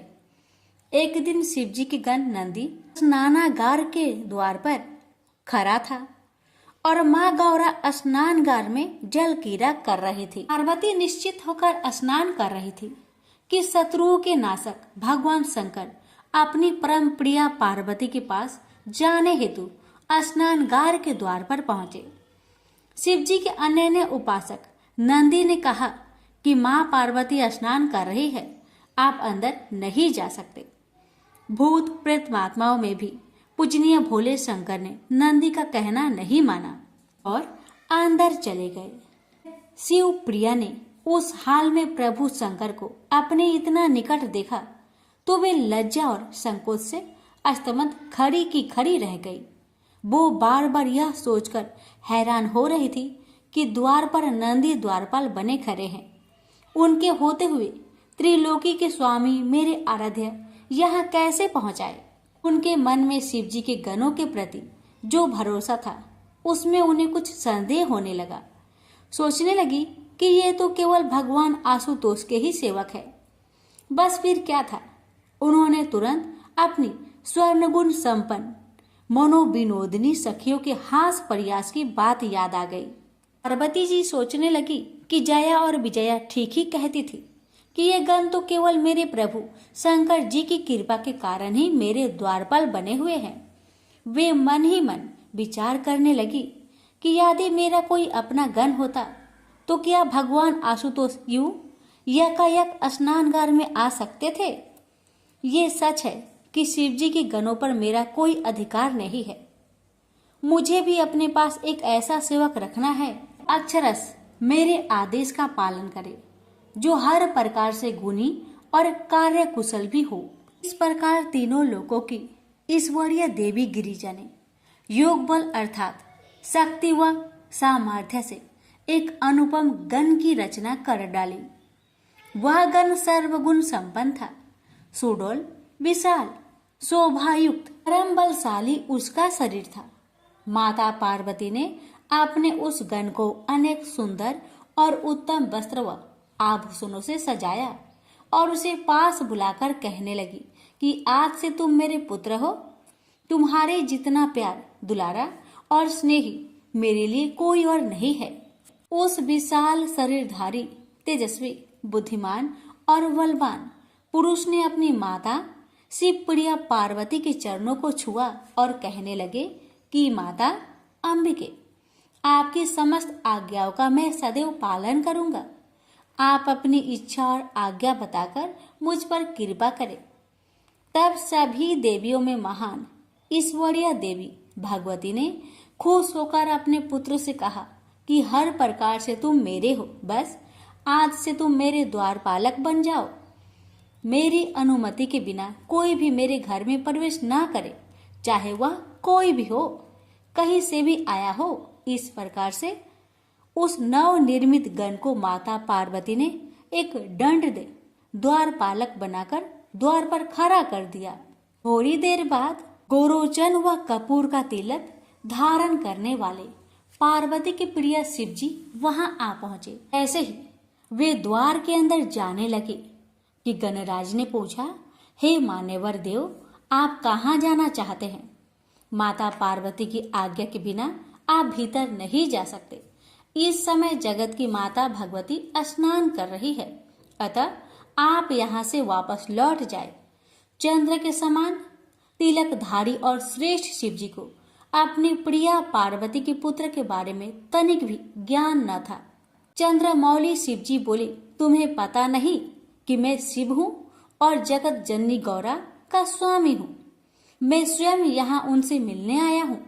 प्राण प्रिया शिवा के पुत्र गणराज ने कहा, आप चाहे जो भी हो, चाहे कहीं से भी आए हो, परंतु मैं बिना माता की आज्ञा के आपको अंदर नहीं जाने दूंगा। इस प्रकार मात्र भक्त वीर बालक गणराज ने महेश्वर शिव को ही मना कर दिया। रे ही विस्मित होकर पार्वती के प्राणों के स्वामी और प्रिया शिव ने कहा, मैं तो उसका पति हूँ और तू मुझे मेरे ही घर में जाने से रोक रहा है। मैं अवश्य भीतर प्रवेश करूंगा। ऐसा कहते हुए वे अंदर प्रवेश करने लगे। जगत माता पार्वती पुत्र ने उन्हें फिर से रोका। काम के शत्रु लीलाधारी शिव ने अपने गणों से पूछा कि यह कौन है जो मुझे मेरे ही घर में जाने से रोक रहा है? इतना कहकर शिव दूर जाकर खड़े हो गए। परमेश्वर शिव के सेवक गणों ने जगत जननी के पुत्र के पास जाकर पूछा, तुम कौन हो? कहाँ से आए हो? तुम्हारी क्या इच्छा है? यदि तुम हमारे स्वामी को अंदर प्रवेश नहीं करने दोगे तो तुम्हारे प्राणों की खैर नहीं। अच्छा हो कि तुम हमारा कहना मानकर तुरंत यहाँ से चले जाओ। तब पार्वती के पुत्र गणराज ने निडर होकर वृषभ ध्वज शिव जी के गणों से कहा, पहले तुम बताओ कि तुम कौन हो? तुम्हारा यहाँ आने का क्या तात्पर्य है? तुम क्या चाहते हो? व्यर्थ में मुझे धमकियां देने वाले तुम कौन हो? अपना भला चाहते हो तो यहाँ से चले जाओ। शिव जी के गणों ने कहा, हम भगवान भूतनाथ के गण और द्वारपालक है। भूतों को आनंद देने वाले स्वामी शिव जी की आज्ञा से हम तुम्हें यहाँ से हटाने आए हैं। तुम्हें भी द्वारपाल और गण समझकर अभी हमने तुम्हें कुछ नहीं कहा है। यदि अपना भला और कल्याण चाहते हो तो तुरंत यहाँ से चले जाओ, नहीं तो हम तुम्हें मार डालेंगे। व्यर्थ में ही तुम्हें अपने प्राणों से हाथ धोना पड़ेगा। तब गणेश जी ने शिव गणों को बतलाया, मैं तो माता पार्वती का सेवक और द्वारपालक हूँ। मेरी माता ने मुझे आज्ञा दी है कि बिना उनकी आज्ञा के कोई भी घर के अंदर प्रवेश नहीं करे। तुम तो अपने मालिक शिव की आज्ञा का पालन करने यहाँ आए हो और मैं अपनी माता की आज्ञा मानकर यहाँ खड़ा हूँ। हमारा निरंतर आग्रह व्यर्थ है। मैं यहाँ से कदापि नहीं हटूंगा और अपनी माँ की आज्ञा का ही पालन करूंगा। तब महान शिव जी के गणों ने अपने आराध्य शंकर से जाकर कहा, वह बालक अपने आप को माता पार्वती का पुत्र बताता है और द्वार से तनिक भी हटने को तैयार नहीं, यहाँ तक कि वह युद्ध करने को भी तत्पर है, मृत्यु का वरण करने को भी। कपूर चंदन और गोरोचन जैसे सुगंधित पदार्थ तिलक लगाने वाले महेश्वर शिव ने गुस्से से भरकर कहा, चाहे जो भी करो, उस बालक को द्वार पर से हटाओ। वह अकेला बालक तुम्हारा क्या बिगाड़ लेगा? यदि उससे युद्ध भी करना पड़े तो युद्ध करो।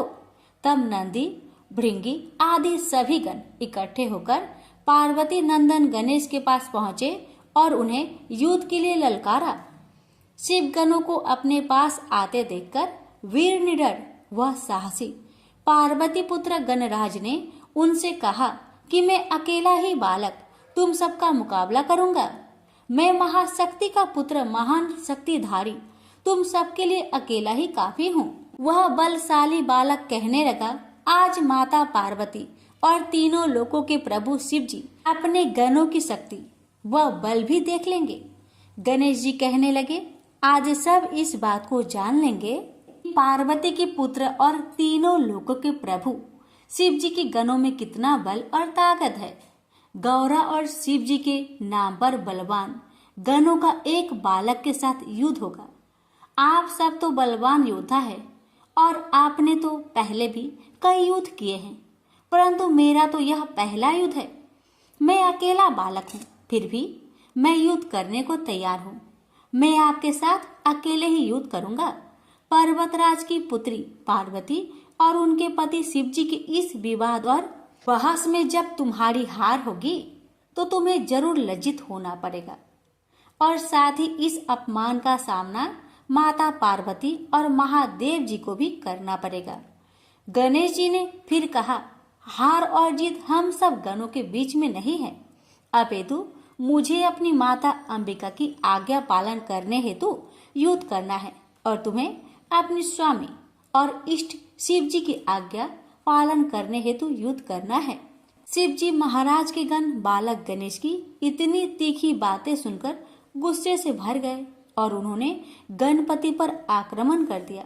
लेकिन गणेश जी ने उन गणों के प्रहारों को निष्फल कर दिया। सारे गण एक तरफ और बालक गणेश अकेला एक तरफ। गण तो एकदम घबरा गए। भगवान आशुतोष के गणों को गणेश जी भयंकर काल सरीखे दिखाई दे रहे थे। शिव गणों को ऐसा लगा कि जैसे हमारा नाश शीघ्र होने वाला है। माता शक्ति रूपा पार्वती के शक्तिशाली पुत्र गणेश के प्रहारों से शिवगण इधर उधर भागने लगे और गणेश जी अपनी जननी पार्वती का स्मरण करते करते उनसे युद्ध करते रहे। शीघ्र ही इस बात की खबर समूचे देवलोक में फैल गई।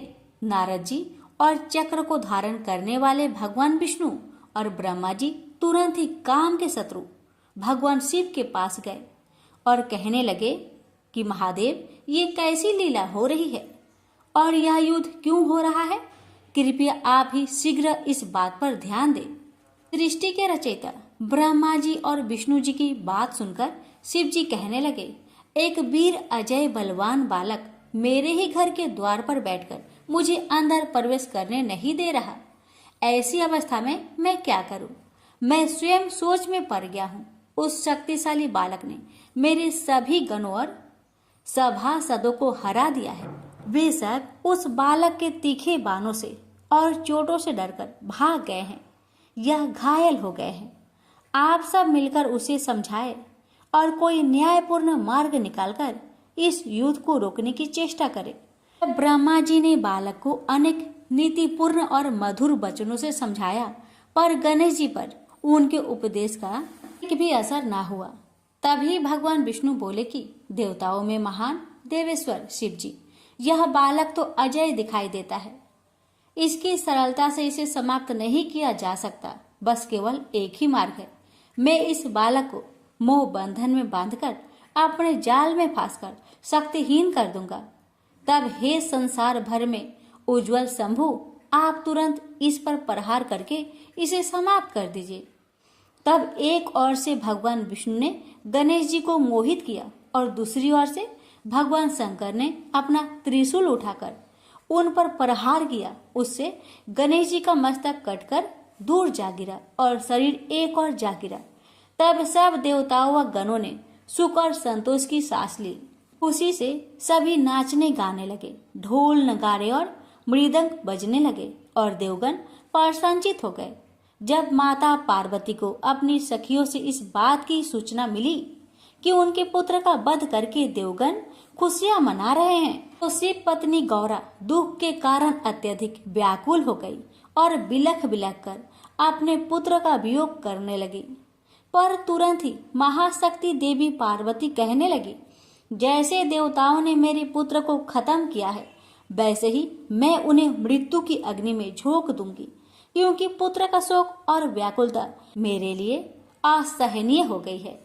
पार्वती जी ने ऐसा विचार करके अपनी सभी तेजस्वी शक्तियों को उत्पन्न किया और उनको आज्ञा देकर कहा कि सारे संसार में प्रलय मचा दो, बिना सोचे समझे त्राही त्राही मचा दो, जहां जो मिले उसको खा लो, अपना शिकार बना लो, चाहे उसमें देवता हो, ऋषि मुनि, यक्ष, किन्नर अथवा अपने पराये कोई भी हो, तुम सभी का भक्षण कर सकती हो।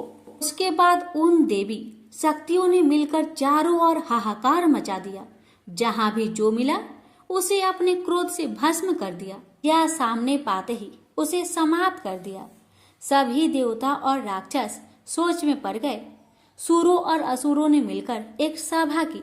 सबने अपने अपने जीवन की आशा त्याग दी। सबने एक स्वर में कहा कि अपने जीवन की रक्षा के लिए बस एक ही रास्ता है कि किसी भी प्रकार इन देवी शक्तियों को उत्पन्न करने वाली शक्ति की मूर्ति महादेव की भार्या खुश हो जाए तो हमारे प्राणों की रक्षा हो सकती है, हम सब बच सकते हैं। सूर और असुरों की बातचीत हो ही रही थी कि देवताओं के ऋषि व पूजनीय नारद जी वहां आ पहुंचे। सबने अपनी करुण कथा उन्हें सुनाई और बताया कि कैसे शक्ति रूपा गौरा के कोप का वे शिकार हो रहे हैं। अब तो पर्वतराज की पुत्री ईश्वरीय शक्तियों में महान शक्ति रूपा पार्वती को खुश किए बिना हमारा कल्याण नहीं हो सकता। तो कठिनाई तो यह है कि प्रतिदिन सिद्धियों को सिद्ध करने वाली क्रोधित पार्वती के पास कौन जाए। अब नारद जी के साथ मिलकर सारे देवता और ऋषि मुनि संसार की जननी जगदम्बा के पास पहुंचे और शक्ति रूपा शिवा के चरणों में झुककर प्रणाम किया और उनसे प्रार्थना करने लगे कि हे जगत जननी जगदम्बे, हम सब आपको बार बार नमस्कार करते हैं। हे देवियों में भी परम शक्तिशाली चंडिके, आप संसार की प्रथम व आदि शक्ति है। आप जगत की रचना करने वाली है।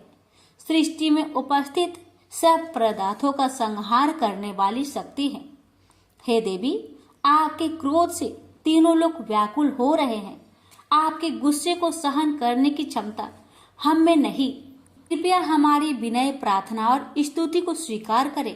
देवी, अपने क्रोध को शांत करें, हम पर कृपा करें। हम सब आपके चरणों में शीश झुकाते हैं। फिर सारे देवता और ऋषिगण माता भगवती के चरणों में प्रार्थना करते हुए शीश झुकाकर खड़े हो गए।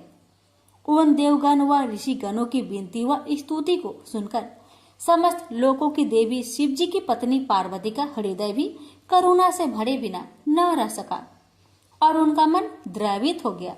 वे कहने लगी कि यदि मेरा पुत्र गणराज फिर से जीवित हो जाए और आप देवता व ऋषियों के मध्य पूजनीय माना जाए तथा उसे सर्वाध्यक्ष पद प्रदान किया जाए, तभी मेरा क्रोध शांत हो सकता है, तभी तीनों लोकों में शांति स्थापित हो सकती है, अन्यथा नहीं। क्या था? ऋषिगण कहने लगे कि वही बात माननी चाहिए जिससे तीनों लोकों के स्वामी की पत्नी पार्वती जी को सुख मिले। ऐसा विचार कर सभी शिव जी के पास पहुंचे और शक्ति रूपा शिवा की बात उनसे कही। कपूर और गुरोचन का तिलक लगाने वाले तीनों लोकों के स्वामी शिव जी ने अपने गणों को आज्ञा दी कि तुम सब उत्तर दिशा की ओर जाओ तथा उत्तर दिशा की ओर सिर करके सोता हुआ जो भी प्राणी मिले उसी का मस्तक काटकर मेरे पास ले आओ। उन्होंने बालक के सिर रहित शरीर कमंद को धो पोंछकर साफ किया और विधि पूर्वक पूजा अर्चना करने लगे। शिव जी के सब गण उत्तर दिशा में भ्रमण के लिए निकल पड़े। शिव गणों को सबसे पहले एक गज मिला। उस गजराज का एक ही दांत था। गण उसी का सिर लेकर भगवान शंकर के चरणों में आकर उपस्थित हो गए। महान ईश्वर समान शिव ने उसी गज का सिर बच्चे के शरीर के ऊपर कंधों पर जोर दिया और अपनी तांत्रिक विद्या व योग माया से बच्चे को जिंदा कर दिया। वह सौभाग्यशाली बालक गज का सिर लगाकर एक अनोखे प्रकार की रूपरेखा व आकार बन गया। उस विचित्र शिशु को देखकर सब स्तब्ध रह गए। सारे देवताओं और ऋषियों के प्रसन्नता से खिल उठे। उस बालक के सौंदर्य व तेज की चमक से चारों ओर खुशी की लहर दौड़ गई। जगत जननी माता पार्वती अपने प्रिय पुत्र को पाकर अत्यंत प्रसन्न हुई और जल्दी से अपने पुत्र को गोद में बैठा लिया। शिवा कहने लगी कि आप सबको बहुत कष्ट उठाना पड़ा, पर अब मैं बहुत खुश हूँ। इस बालक के मुख और मस्तक पर सिंदूर लगा है, इसलिए जो मनुष्य व जीव इस गणराज बालक की सिंदूर, गंध, पुष्प आदि से पूजा करेंगे, उसके सारे मनोरथ और इच्छाएं पूर्ण हो जाएगी। इसकी पूजा से सभी विघ्नों और बाधाओं का नाश हो जाएगा। सभी देवताओं ने उन्हें अलग अलग वरदान दिए और सभी देवताओं में उन्हें प्रथम पूजनीय मान लिया गया। तभी से भक्ति पूजा अर्चना में गणेश जी की सबसे पहले पूजा की जाने लगी। वैवर्त पुराण में वर्णित एक कथा के अनुसार पर्वतराज की पुत्री पार्वती का जब बैल पर सवारी करने वाले शिव जी के साथ विवाह संस्कार हुआ तो समस्त जर और अजर की आत्मा में निवास करने वाले महेश्वर उन्हें लेकर वनों में विहार करने के लिए चले गए। तब एक लंबे समय तक देवताओं में भी सर्वाधिक पूजनीय शंकर का वन विहार चलता रहा। एक दिन अचानक ही धर्म की आज्ञा मानने वाली धर्म परायणा पतिव्रता पार्वती ने शिव शंकर से एक निवेदन किया कि प्रभु, मैं एक उत्तम श्रेष्ठ पुत्र प्राप्त करना चाहती हूँ। तीनों लोकों के स्वामी अर्थात भगवान त्रिपुरारी, जो स्वयं भूतों के स्वामी भी है, अपने धर्म परायणा पत्नी की बात सुनकर कहने लगे कि मैं तुम्हें पुत्र प्राप्त करने वाला एक श्रेष्ठ व्रत और उसकी विधि बताता हूँ। यह व्रत अपने आप में बड़ा पवित्र, पुण्यदायक और फलकारी है, इसलिए इस व्रत का नाम पुण्यक व्रत भी है। इसकी पूजा अर्चना अर्थात अनुष्ठान की विधि 1 वर्ष तक चलती है। धर्मात्मा मनु की पत्नी भी पुत्र न होने के कारण अत्यधिक दुखी थी, इसलिए एक दिन उन्होंने विधाता से प्रार्थना पूर्वक पुत्र प्राप्ति का उपाय पूछा था। वह नारी ब्रह्म लोक में जाकर ब्रह्मा अर्थात विधाता से विनय पूर्वक बोली कि हे भगवान, आप संसार के रचयिता और सृष्टिकर्ता कहलाते हैं। सब कारणों का भी आपको ज्ञान है। पुत्र के बिना गृहस्थ जीवन नीरस और अर्थहीन लगता है। पुत्र के बिना स्त्री पुरुष का जन्म व्यर्थ है। अन्य धन और सभी सुखद सामग्री निष्फल है। मानव के तप और दान का फल उसे जन्म जन्मांतर तक मिलता रहता है। तप और दान के कर्म कांड अनेक कल्पों तक सुख प्रदान करते रहते हैं, पर पुत्र ही एक ऐसा रूप है जो पिता को इसी जन्म में सुख, संतोष और हर्ष प्रदान करता है। पुत्र ही पुत्र नामक नरक से रक्षा करता है। मेरी इच्छा और प्रार्थना को जानकर कृपया आप वह विधि और उपाय बताए जिसके द्वारा बंध्या को भी पुत्र प्राप्त हो सके। माता कहने लगे कि हे पुत्री, मैं तुम्हें एक ऐसा व्रत बताता हूँ जो समस्त इच्छाओं को पूरा करने वाला और परम सुखद है। यदि तुम विधि विधान से इस व्रत का अनुष्ठान करोगी तो श्री नारायण विष्णु के स्वरूप जैसे ही श्रेष्ठ और पराक्रमी पुत्र की प्राप्ति तुम्हें होगी। व्रत के समय 1 वर्ष निरंतर वेदों में बताई गई वस्तुओं का दान करते रहना चाहिए। माघ मास से शुक्ला पक्ष की त्रयोदशी से इस व्रत को प्रारंभ करना चाहिए। व्रत करने वाले व्रती को चाहिए कि व्रत आरंभ करने के पहले दिन द्वादशी को उपवास या व्रत रखे तथा अगले दिन त्रयोदशी प्रातःकाल ब्रह्म मुहूर्त में उठकर नित्य कर्मों को समाप्त करके श्री हरि के मंदिर में जाकर उन्हें अर्घ्य अर्थात जल चढ़ाए, पूजा अर्चना व प्रार्थना करे। फिर तुरंत घर वापस जाकर किसी सुयोग्य ब्राह्मण को आचार्य पद के लिए चुनकर भगवान विष्णु की स्तुति करते हुए मंत्रों का उच्चारण करे और फिर कलश की स्थापना कर मन में दृढ़ संकल्प कर इस व्रत का अनुष्ठान प्रारंभ करे और श्री हरि विष्णु का निरंतर ध्यान करें। के बाद हे पुत्री, अनेक प्रकार के फल, पुष्प और सुगंधित द्रव और प्रसादों से भगवान विष्णु की आराधना शुरू करनी चाहिए।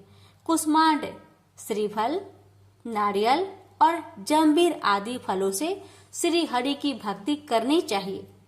अनेक वाद्य यंत्रों का प्रयोग कर भजन गीत, संगीत और नृत्य कर श्री हरि को प्रसन्न करना चाहिए।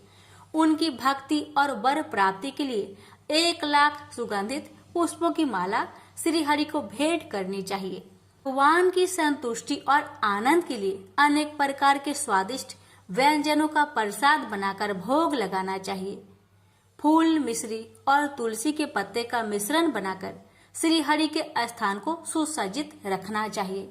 व्रत करने वाली स्त्री को 100 ब्राह्मण को नित्य स्वास्तिक, शुद्ध व स्वादिष्ट भोजन कराना चाहिए। भगवान शिव ने पार्वती से कहा कि हे देवी, हर दिन पूजा के समय सुगंधित फूलों से भरकर 100 अंजलियां पावन प्रभु श्री हरि को अर्पित करनी चाहिए और 100 बार शीश झुकाकर प्रणाम करना चाहिए। व्रत काल के अंतर्गत 6 महीने तक हविष्यान, यज्ञ में चढ़ाए जाने वाला अन्न अर्थात अगहनी, चावल, धान, मूंग, तिल, जौ, मटर, तिन्नी, साठी, दूध, दही, घी, घृत पकवान, शक्कर, लौंग, जीरा, पीपल, सेंधा नमक, समुद्री नमक, भथुआ, मूली, आम, इमली, कटहल, नारंगी, केला, हरहर और आंवला आदि हविष्यान कहे जाते हैं। व्रती को 5 मास तक फलहार, 1 पक्ष तक हबी, हरे शाकफल इत्यादि का आहार और 1 पक्ष में केवल जल पर निर्भर रहना होता है। उपयुक्त विधि से व्रत करने पर फिर उसका उद्यापन करना चाहिए। 360 डालिया सुंदर वस्त्रों, अति उत्तम उपहारों, आभूषणों, भोज्य पदार्थों और यज्ञोपवीत यानी जनेऊ से भरकर दान करें। हवन यज्ञ में 1360 घी की आहुतियां देकर प्रणाम करें। इतने ही ब्राह्मणों को श्रद्धा पूर्वक इच्छित भोजन कराकर 1-1 स्वर्ण मुद्रा की दक्षिणा दे। इस व्रत को करने से श्री हरि के चरणों में पक्की और पूर्ण भक्ति हो जाती है। इस प्रकार नियम पूर्वक यह व्रत करने से पराक्रमी व प्रसिद्ध पुत्र, पति का सौभाग्य व सुख और अत्यधिक धन की प्राप्ति होती है। संसार के पितामह अर्थात ब्रह्मा की कृपा व प्रेरणा को पाकर 100 रूपों को धारण करने वाली शत्रुपा सती अत्यधिक प्रभावित व प्रसन्न हुई। फिर उन्होंने इस सुफल को देने वाले व्रत को विधि विधान से श्रद्धा पूर्वक किया। व्रतधारी धर्मात्मा मनु की पत्नी ने इस परम और सुभद व्रत को किया। उनके यहाँ प्रिय व्रत और उत्तानपाद नामक 2 सुंदर, तेजस्वी और यशस्वी बालक उत्पन्न हुए। प्रसिद्ध महाभाग देवहूति ने भी जब इस व्रत के महात्म्य को सुना तो उन्होंने भी इस व्रत को धारण करके श्री हरि के अंश कपिल जी को अपने पुत्र रूप में पा लिया था। देवताओं की माता कही जाने वाली अदिति के यहाँ भी वामन भगवान उत्पन्न हुए थे। इस महान और महिमाकारी व्रत के प्रभाव के कारण अनेक सौभाग्यवान और पुत्रहीन नारियां पुत्रवती हुई है। जी कहने लगे, हे प्राण भल्ले, तुम भी इस व्रत का श्रद्धा पूर्वक, विधि पूर्वक, भक्ति पूजा युक्त पालन करो। तुम्हें निश्चय ही परम दुर्लभ पुत्र रत्न प्राप्त होगा। कपूर और अर्थात कपूर और सुगंधित गुरुचरण का तिलक धारण करने वाले शंकर के द्वारा ऐसे मधुर और महिमामय वचन सुनकर सती पार्वती ने भी इस पवित्र और सुलभ देने वाले दुर्लभ व्रत को किया था। तभी उनके यहाँ भगवान गणेश जी पुत्र रूप में उत्पन्न हुए थे। पुत्र पैदा होने की खुशी में माता गौरा अत्यधिक प्रसन्न हुई। स्वर्ग और मोक्ष को दान देने वाले माता पार्वती के स्वामी शिव जी भी पुत्र के उत्पन्न होने से बहुत खुश हुए और उनकी दिव्य प्रेरणा से अनेक वाद्य यंत्र बजने लगे। चहुओर संगीत, नृत्य और आनंद की लहर दौड़ गई। पुत्र प्राप्ति की मंगल कामना पूर्ण होने के कारण परमपिता महादेव ने ब्राह्मणों, बंदियों और भिक्षुओं को नाना प्रकार के रत्न, मूल्य द्रव्य और बहुमूल्य धन संपत्ति का दान किया। प्राणी मात्र के सच्चे साथी, सुभैसी जगत का उद्धार करने वाले, शीघ्र प्रसन्न होने वाले शिव शंकर के घर शिशु के प्रकट होने की खुशी में सभी देवता ऋषिगण खुशी और आनंद से भरकर मदमस्त हो गए।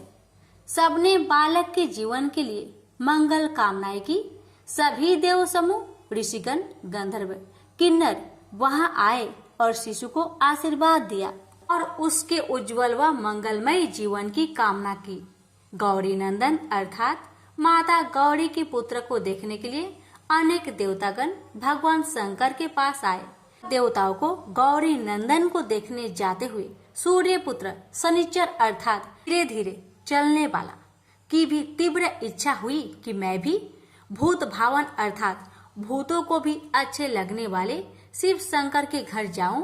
बालक गणेश को देखने की कामना से शनिचर ने भूत भावन शिव जी के घर प्रवेश किया। समस्त संसार की जननी पार्वती नवजात शिशु को गोद में लेकर बैठी थी। योगियों में भी महान कहलाए जाने वाले शनिचर माता पार्वती के सम्मुख शीश झुकाकर खड़े हो गए और नतमस्तक होकर उन्हें प्रणाम किया। जगत जननी जगदम्बा ने उन्हें आशीर्वाद दिया और उनकी कुशल क्षेम पूछी। फिर माता पार्वती कहने लगी कि समस्त ग्रहों के स्वामी ग्रहेश्वर, आपके नेत्र कुछ बंद से हैं तथा आप सिर झुकाकर क्यों खड़े हैं? आप जब मेरे पास आए हैं तो न मेरी ओर देख रहे हैं न मेरे शिशु की ओर। इसका क्या कारण है?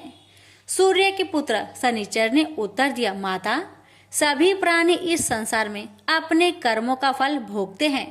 अच्छे बुरे, शुभ अशुभ कर्मों के कारण ही सुख दुख की प्राप्ति होती है। हे माते, मेरी कथा कुछ गुप्त है, वह आपके सम्मुख कहने लायक नहीं है, पर आपकी आज्ञा का उल्लंघन भी मैं नहीं कर सकता। फिर भी वह कथा मैं आपको सुनाता हूँ। शनिचर ने कहा, हे माता, मैं बचपन से ही भगवान श्री कृष्ण की चरणों की भक्ति किया करता था।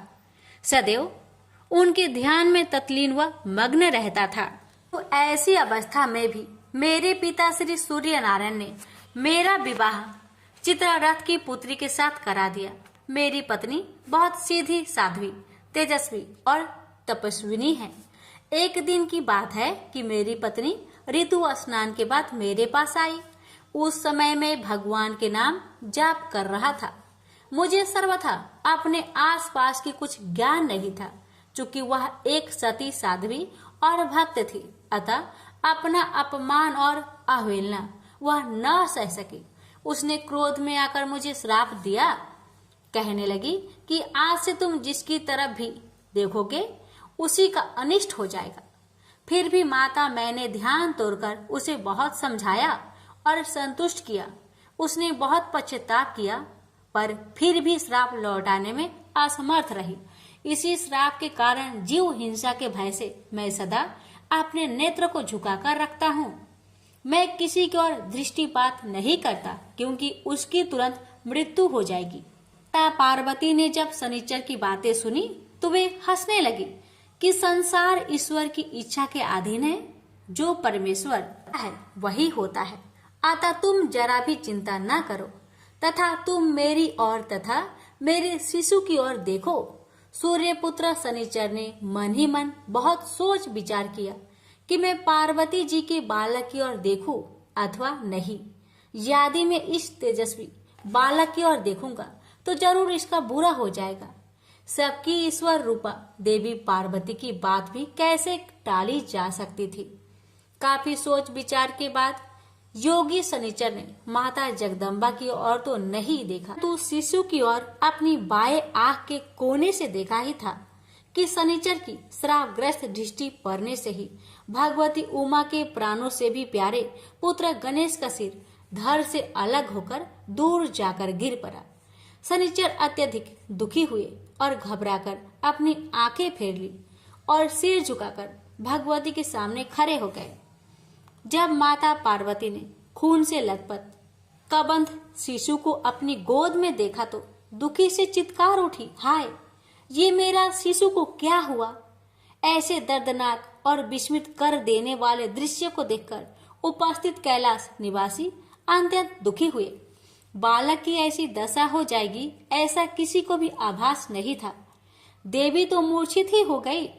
खून से लथपथ मस्तक विहीन शिशु और माँ गौरा की चिंतायुक्त दशा को देखकर भगवान विष्णु तो गरुड़ पर सवार होकर तुरंत उत्तर दिशा की ओर चल पड़े। रास्ते में पुष्प भद्रा नदी के किनारे उन्होंने एक गज परिवार को आराम से सोते हुए देखा। गजेंद्र का सिर उस समय उत्तर की ओर था। चक्रपाणी श्री हरि ने उस गजेंद्र का मस्तक अपने चक्र से काट डाला और उसे लेकर कैलाश पर्वत पर आ गए। भगवान नारायण ने उस मस्तक को मृत बच्चे के कमंद पर लगा दिया और फिर अपनी योग माया के द्वारा उसे जीवित भी कर दिया। संसार की माया मोह को दूर करने वाली माता अंबिका को श्री हरि ने सचेत किया और उनके पुत्र को उनकी गोद में बैठाकर उन्हें प्रसन्न करते हुए कहने लगे, हे कल्याणकारी बुद्धि रूपा शिवे, ब्रह्मा से लेकर कीटन प्रयत्न तक सभी अपने अपने कर्मों का फल इस जगत में भोगने आते हैं। हे मातेश्वरी, तुम भली भांति इस बात को जानती हो, हर प्राणी अपने कर्मों का फल भोगता है। शोकाकुल उमा को समझाते हुए चक्रपाणी विष्णु ने उन्हें सत्वाना देते हुए कहा कि प्रत्येक मनुष्य को कर्म जनित भोग सैकड़ों युगों तक अनेक योनियों में जन्म लेकर भोगने ही पड़ते हैं। जगत में होने वाले दुख, सुख, भय, शोक, आनंद आदि सब कर्मों का ही तो फल है। देवी, इसमें सुख तो उत्तम कर्मों का परिणाम है और दुख और भय आदि पाप कर्मों का। भगवान चक्रवाणी की मधुर वाणी सुनकर माता उमा कुछ संतुष्ट हो गई। वत्सलमयी शिवा ने श्री हरि के चरणों में प्रणाम किया। कपूर गौर शिव और माता पार्वती दोनों ने ही भगवान विष्णु की स्तुति की। शिशु को पुनः जीवित पाकर माता गौरा तो तीर्थ से विभोर हो उठी। साथ ही सारे देव समुदाय में भी आनंद व हर्ष की लहर दौड़ गई। शुभ मुहूर्त देखकर श्री हरि ने बालक का शुभ संस्कार किया और बच्चे को आशीर्वाद देते हुए भगवान विष्णु ने कहा, हे सूरश्रेष्ठ, मैंने सर्वप्रथम तुम्हारी पूजा की है, अतः हे वत्स, आज से जगत में तुम सर्वप्रथम पूजनीय व योगेंद्र हो जाओगे। शंकर के प्रिय पुत्र को प्रसन्न होकर कमल नयन विष्णु ने पुष्प माला पहनाई। हर्षनाद और आनंद से वातावरण गूंज उठा। श्री हरि ने उन्हें मोक्षदायक ब्रह्म ज्ञान और संपूर्ण सिद्धियां प्रदान की। भगवान नारायण ने रुद्रप्रिय नंदन के 8 नाम भी रख दिए, विघ्नेश, गणेश, हिरंब, गजानन, लंबोदर, एकदंत, सुप्रकर्ण और विनायक। तभी से पार्वती पुत्र गजमुख अग्र रूप में पूजनीय माने जाते हैं। प्रेम से बोलिए गणेश महाराज की जय। गणेश जी की अग्र पूजा क्यों की जाती है? ऋषियों मुनियों ने सूत जी से निवेदन किया, हे सूत जी, अब आप पहले यह बताएं कि गणेश जी की अग्र पूजा क्यों की जाती है, किसी अन्य देवता की क्यों नहीं? श्री सूत जी बोले, हे ऋषियों, यह भी एक रहस्य ही है कि अधिकार मांगने से नहीं मिलता, इसके लिए योग्यता आवश्यक है। संसार में जो देवी देवता जिसका इष्ट देव होता है वही उसी की पूजा करता है। परिणामतः बड़े देवताओं के महत्व में कम होने की आशंका हो गई है, इसलिए देवताओं में विवाद हुआ। निर्णय के लिए वे शिव जी के पास पहुंच गए और उन्हें प्रणाम करके पूछा कि हे प्रभु, हम सब में अग्र पूजा का अधिकारी आप किसे मानते हैं? इस प्रश्न से शिव दुविधा में पड़ गए कि किसे अग्र पूजा अधिकारी माना जाए। तभी उन्हें एक उपाय सूझा। वे बोले, देवगण, इसके लिए सभी देवताओं को एक प्रतियोगिता में भाग लेना होगा। देवताओं को चिंतित देख शिव ने सत्वाना भरे शब्दों में कहा, घबराओ मत, प्रतियोगिता इतनी ही है कि सभी अपने अपने वाहनों पर सवार होकर पृथ्वी की परिक्रमा करके और फिर यहाँ लौट आए। जो पहले लौटेगा वही अग्र पूजा का अधिकारी माना जाएगा। अभी देवता अपने अपने वाहन पर सवार होकर दौड़ पड़े। गणेश जी का वाहन था मूषक। मूषक के बल पर प्रतियोगिता कैसे जीती जा सकती थी। अतः गणेश जी ने सोचा कि प्रतियोगिता में क्या रखा है, कहीं बैठकर प्रभु लीला का आनंद लिया जाए। उन्होंने विचार किया कि शिव जी स्वयं ही जगत आत्मा है, यह समूचा संसार उन्हीं का रूप है, तब क्यों ना इन्हीं की परिक्रमा कर ली जाए। इससे पृथ्वी की भी परिक्रमा स्वयं हो जाएगी। फिर उन्होंने मूषक पर चढ़कर शिव जी की परिक्रमा की और उनके समक्ष जा पहुंचे। शिव जी ने पूछा, वत्स तुमने परिक्रमा पूर्ण कर ली? तब उन्होंने उत्तर दिया, जी। शिव जी कुछ नहीं बोले। फिर धीरे धीरे देवता परिक्रमा करके लौटने लगे और उन्होंने गणेश जी को वहां बैठा देखा तो उन्हें आश्चर्य हुआ।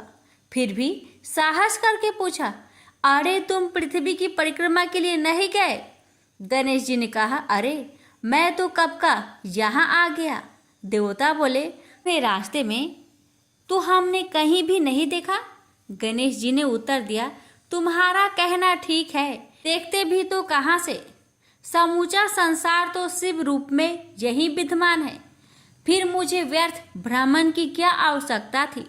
मैंने इन्हीं प्रभु की परिक्रमा निष्ठापूर्वक कर ली। सूत जी बोले, मुनियों, गणेश जी अपनी बुद्धि के बल पर ही विजयी हुए। इसी विजय के कारण उसी दिन से गणेश जी की प्रथम पूजा होने लगी। रौनक जी ने पूछा कि हे सूत जी, हम गणेश जी के चरित्रों का अध्ययन किस ग्रंथ में कर सकते हैं? हे प्रभु, आप तो सर्वज्ञ हैं, आप ही उनके चरित्रों का वर्णन करें तो हम पर अति उपकार होगा।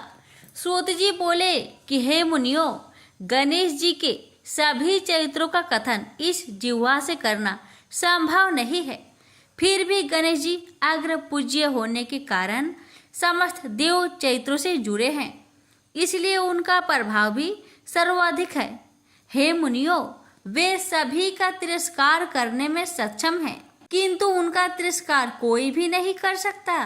तीनों लोक में उन्हीं के संकेत पर क्रियाशील है। स्वयं गणेश जी कहते हैं, शिव, विष्णु, शक्ति, सूर्य और मुझ गणेश में जो अभेद बुद्धि योग है, मेरे मत में वही सम्यक योग है। इससे भी सिद्ध है कि सारे देवता उन्हीं के स्वरूप है और देवताओं के चरित्र भी उन्हीं गणराज के चरित्र है। फिर भी गणेश्वर के अनेक प्रमुख चरित्रों का वर्णन गणेश महापुराण में हुआ है। युवों ने पूछा, हे प्रभु, गणेश पुराण का आरंभ किस प्रकार हुआ, यह हमें बताने की कृपा करें। इस पर सूत जी बोले कि हे शौनक, गणेश पुराण अति प्राचीन है।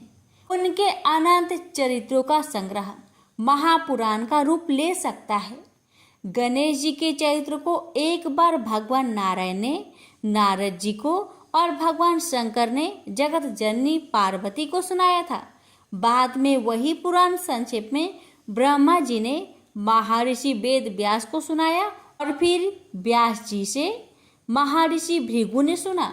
भृगु ने सौराष्ट्र के एक राजा सोमकांत को सुनाया था। तब से यह पुराण प्रचलित है। मुनियों ने पूछा, भगवान राजा सोमकांत कौन था?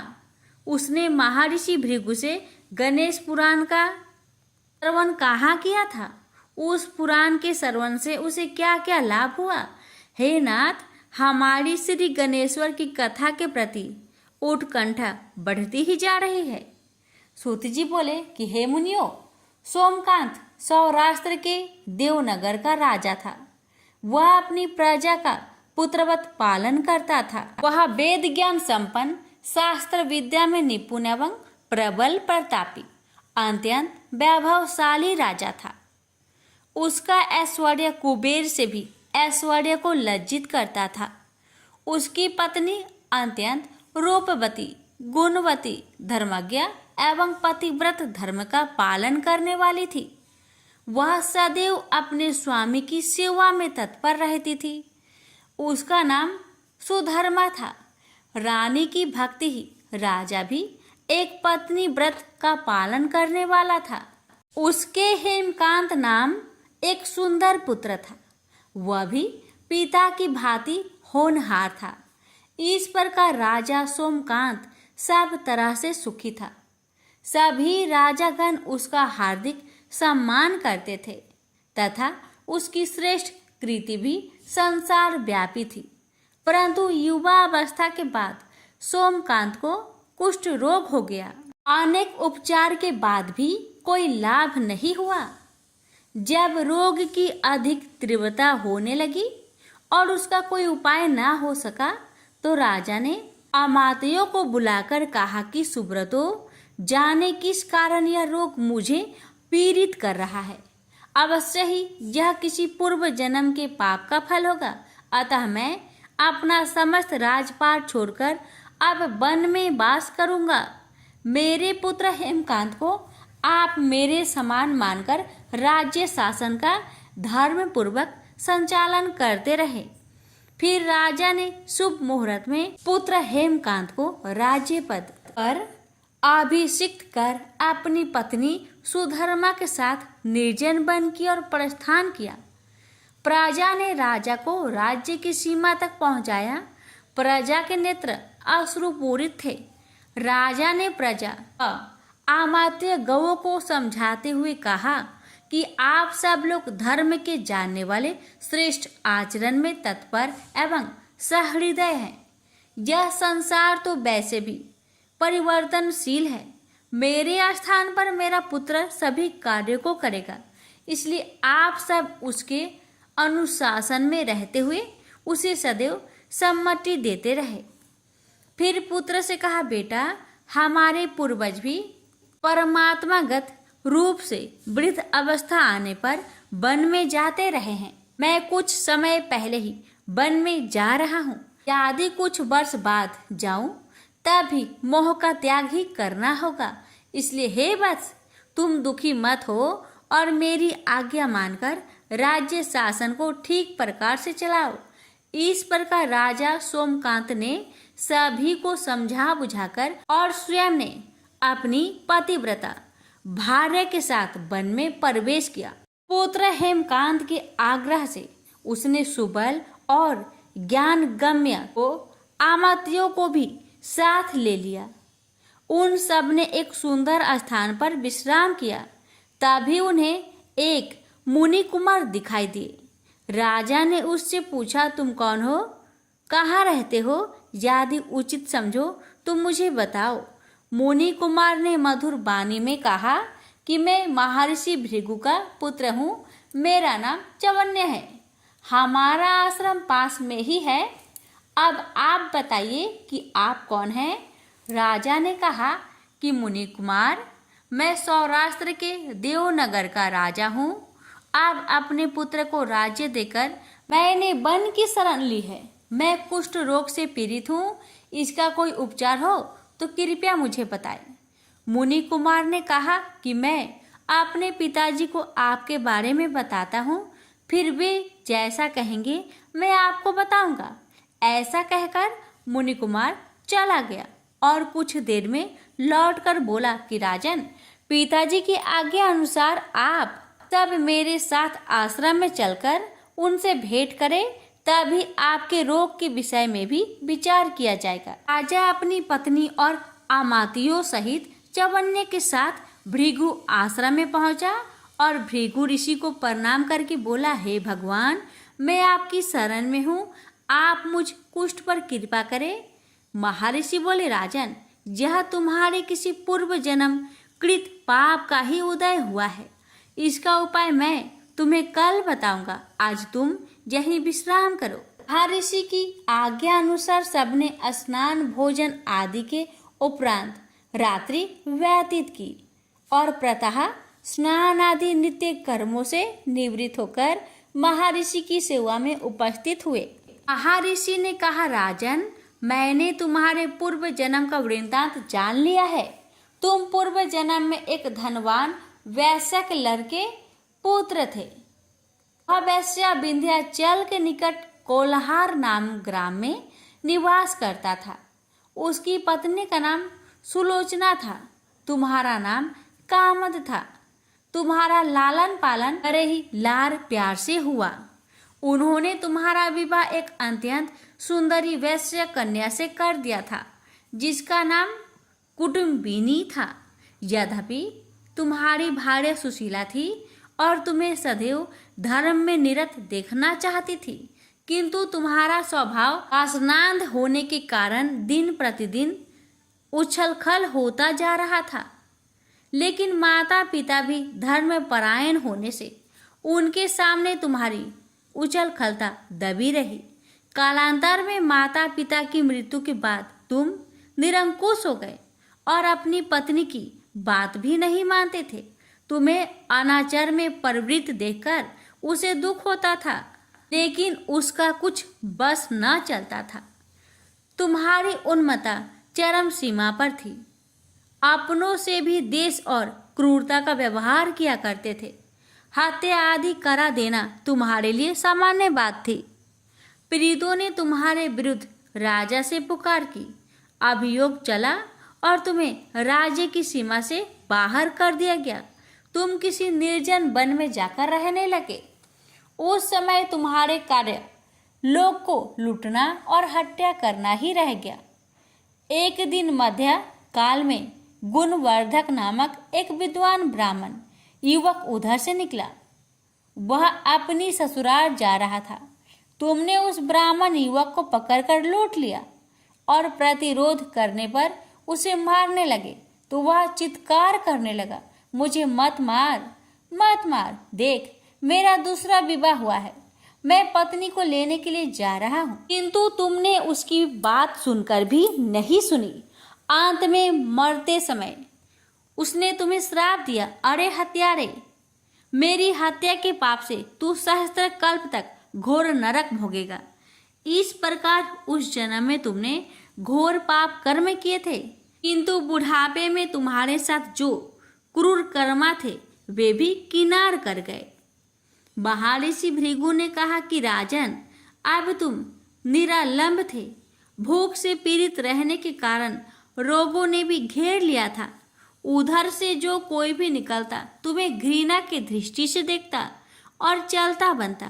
तब तुम आहार खोजते हुए बड़ी कठिनाई से चलकर एक जीर्ण चीर्ण देवालय में पहुंचे। उसमें भगवान गणेश्वर की प्रतिमा विद्यमान थी। तब ना जाने किन पुण्यों के कारण तुम्हारे मन में गणेश जी के प्रति भक्ति भाव पैदा हुआ। तुम निराहार रहकर उनकी उपासना करने लगे। उससे तुम्हें सब कुछ मिला और रोग भी थोड़ा कम हो गया। राजन, तुमने अपने साथियों की दृष्टि से बचाकर बहुत सा धन एक स्थान पर गाड़ दिया। उसी धन को तुमने बाद में देवालय के जीर्णोद्वार में लगा दिया। इस कारण तुम्हारी प्रसिद्धि हुई। फिर यथा समय तुम्हारी मृत्यु हुई। तब यमदूत तुम्हें पकड़कर यमराज के सामने ले गए। यमराज तुमसे बोले, जीव, तुमने पाप और पुण्य दोनों ही किए हैं और दोनों का ही भोग तुम्हें भोगना है। किंतु पहले तुम पाप का फल भोगना चाहते हो या पुण्य का? इसके उत्तर में तुमने प्रथम अपने पुण्य कर्मों के भोग की इच्छा प्रकट की, इसलिए तुम राजकुल में जन्मे हो। पूर्व जन्म में तुमने भगवान गणाध्यक्ष का सुंदर एवं भव्य मंदिर बनवाया था। उसके प्रभाव से तुम्हें सुंदर देह मिली है। इतना कहकर महर्षि भृगु मौन हो गए, क्योंकि उन्होंने देखा कि राजा को इस वृत्तांत पर शंका हो रही थी। तभी महर्षि के शरीर से असंख्य विकराल पंछी उत्पन्न होकर राजा की ओर झपटे और उसके शरीर को पैनी चोंच से नोच नोच कर खाने लगे। राजा पीड़ित हो महर्षि भृगु से प्राण रक्षा की प्रार्थना करने लगा। राजा के अवर्त वचन सुनकर महर्षि ने सत्वाना देते हुए कहा, राजन, तुमने मेरे वचनों में शंका की थी और जो मुझे सत्यवादी के कथन में शंका करता है उसे खाने के लिए मेरे शरीर से इसी प्रकार पंछी प्रकट हो जाती है। जो कि मेरे हुक्कार करने पर भस्म हो जाया करते हैं। ऐसा कहकर महर्षि ने हुक्कार की तो सभी पंछी भस्म हो गए। राजा श्रद्धाभिभूत होकर आश्रुपात करता हुआ बोला, प्रभु आप उस पाप से मुक्त होने का उपाय बताए। महर्षि ने कहा, राजन तुम पर भगवान गणेश्वर की कृपा सहज रूप से है और वे ही सर्वसमर्थ है, इसलिए तुम उनके पाप नाशक चरित्रों का श्रवण करो। गणेश पुराण में उनके प्रमुख चरित्रों का भली प्रकार वर्णन हुआ है, अतः तुम श्रद्धा भक्ति पूर्वक उसी को सुनने में अपने चित्त को लगाओ। राजा ने प्रार्थना की, महामुने मैंने गणेश पुराण का नाम भी आज तक नहीं सुना, तो उनके चरित्रों को सुनने का सौभाग्य कैसे प्राप्त कर सकूंगा। नाथ, आपसे अधिक ज्ञानी और प्रकांड विद्वान और कौन हो सकता है, आप ही मुझ पर कृपा कीजिए। महर्षि ने राजा की दीनता देखकर उनके शरीर पर अपने कमंडल का मंत्र भी मंत्रित जल छिड़का। तभी राजा को एक छींक आई और नासिका से काले वर्ण का एक सूक्ष्म पुरुष बाहर निकला। देखते देखते वह बढ़ता चला गया। उसके विकराल रूप को देखकर राजा कुछ भयभीत हुआ, किंतु समस्त आम्रवासी वहां से भाग गए। वह पुरुष महर्षि के समक्ष हाथ जोड़कर खड़ा हो गया। महर्षि भृगु ने उसकी ओर देखा और कुछ ऊंचे स्वर में बोले, तुम कौन है, क्या चाहता है। बोला, मैं साक्षात पाप हूँ, समस्त पापियों के शरीर में मेरा निवास है। आपके मंत्र भी मंत्रित जल के स्पर्श से मुझे विवश होकर राजा के शरीर से बाहर निकलना पड़ा। अब मुझे बड़ी भूख सता रही है, बताइए क्या खाऊं और कहाँ रहूं। महर्षि बोले, तू उस आम के पेड़ के खाली स्थान में निवास कर और उसी वृक्ष के पत्ते खाकर जीवन निर्वाह कर।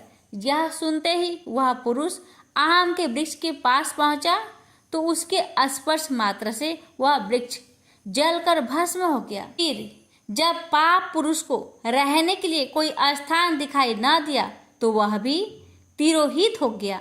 महर्षि भृगु बोले, राजन कालांतर में यह वृक्ष पुनः अपने उसी रूप को धारण करेगा। जब तक यह पुनः उत्पन्न न हो तब तक मैं तुम्हें गणेश पुराण का श्रवण कराता रहूंगा। पहले तुम पुराण श्रवण के संकल्प के साथ आदि देव गणेश जी का पूजन करो, तब मैं गणेश पुराण की कथा आरंभ करूंगा। महर्षि के आदेश अनुसार राजा ने पुराण श्रवण का संकल्प किया। उसी समय राजा को अनुभूति हुई, उसकी समस्त पीड़ा दूर हो गई। दृष्टि डाली तो कुष्ठ रोग अब कहीं कोई चिन्ह भी शेष नहीं रह गया था। अपने को पूर्व रूप से रोग रहित एवं पूर्वत सुंदर हुआ देख राजा के आश्चर्य की सीमा ना रही और उसने महर्षि के चरण पकड़कर निवेदन किया कि प्रभु मुझे गणेश पुराण का विस्तार से श्रवण कराए।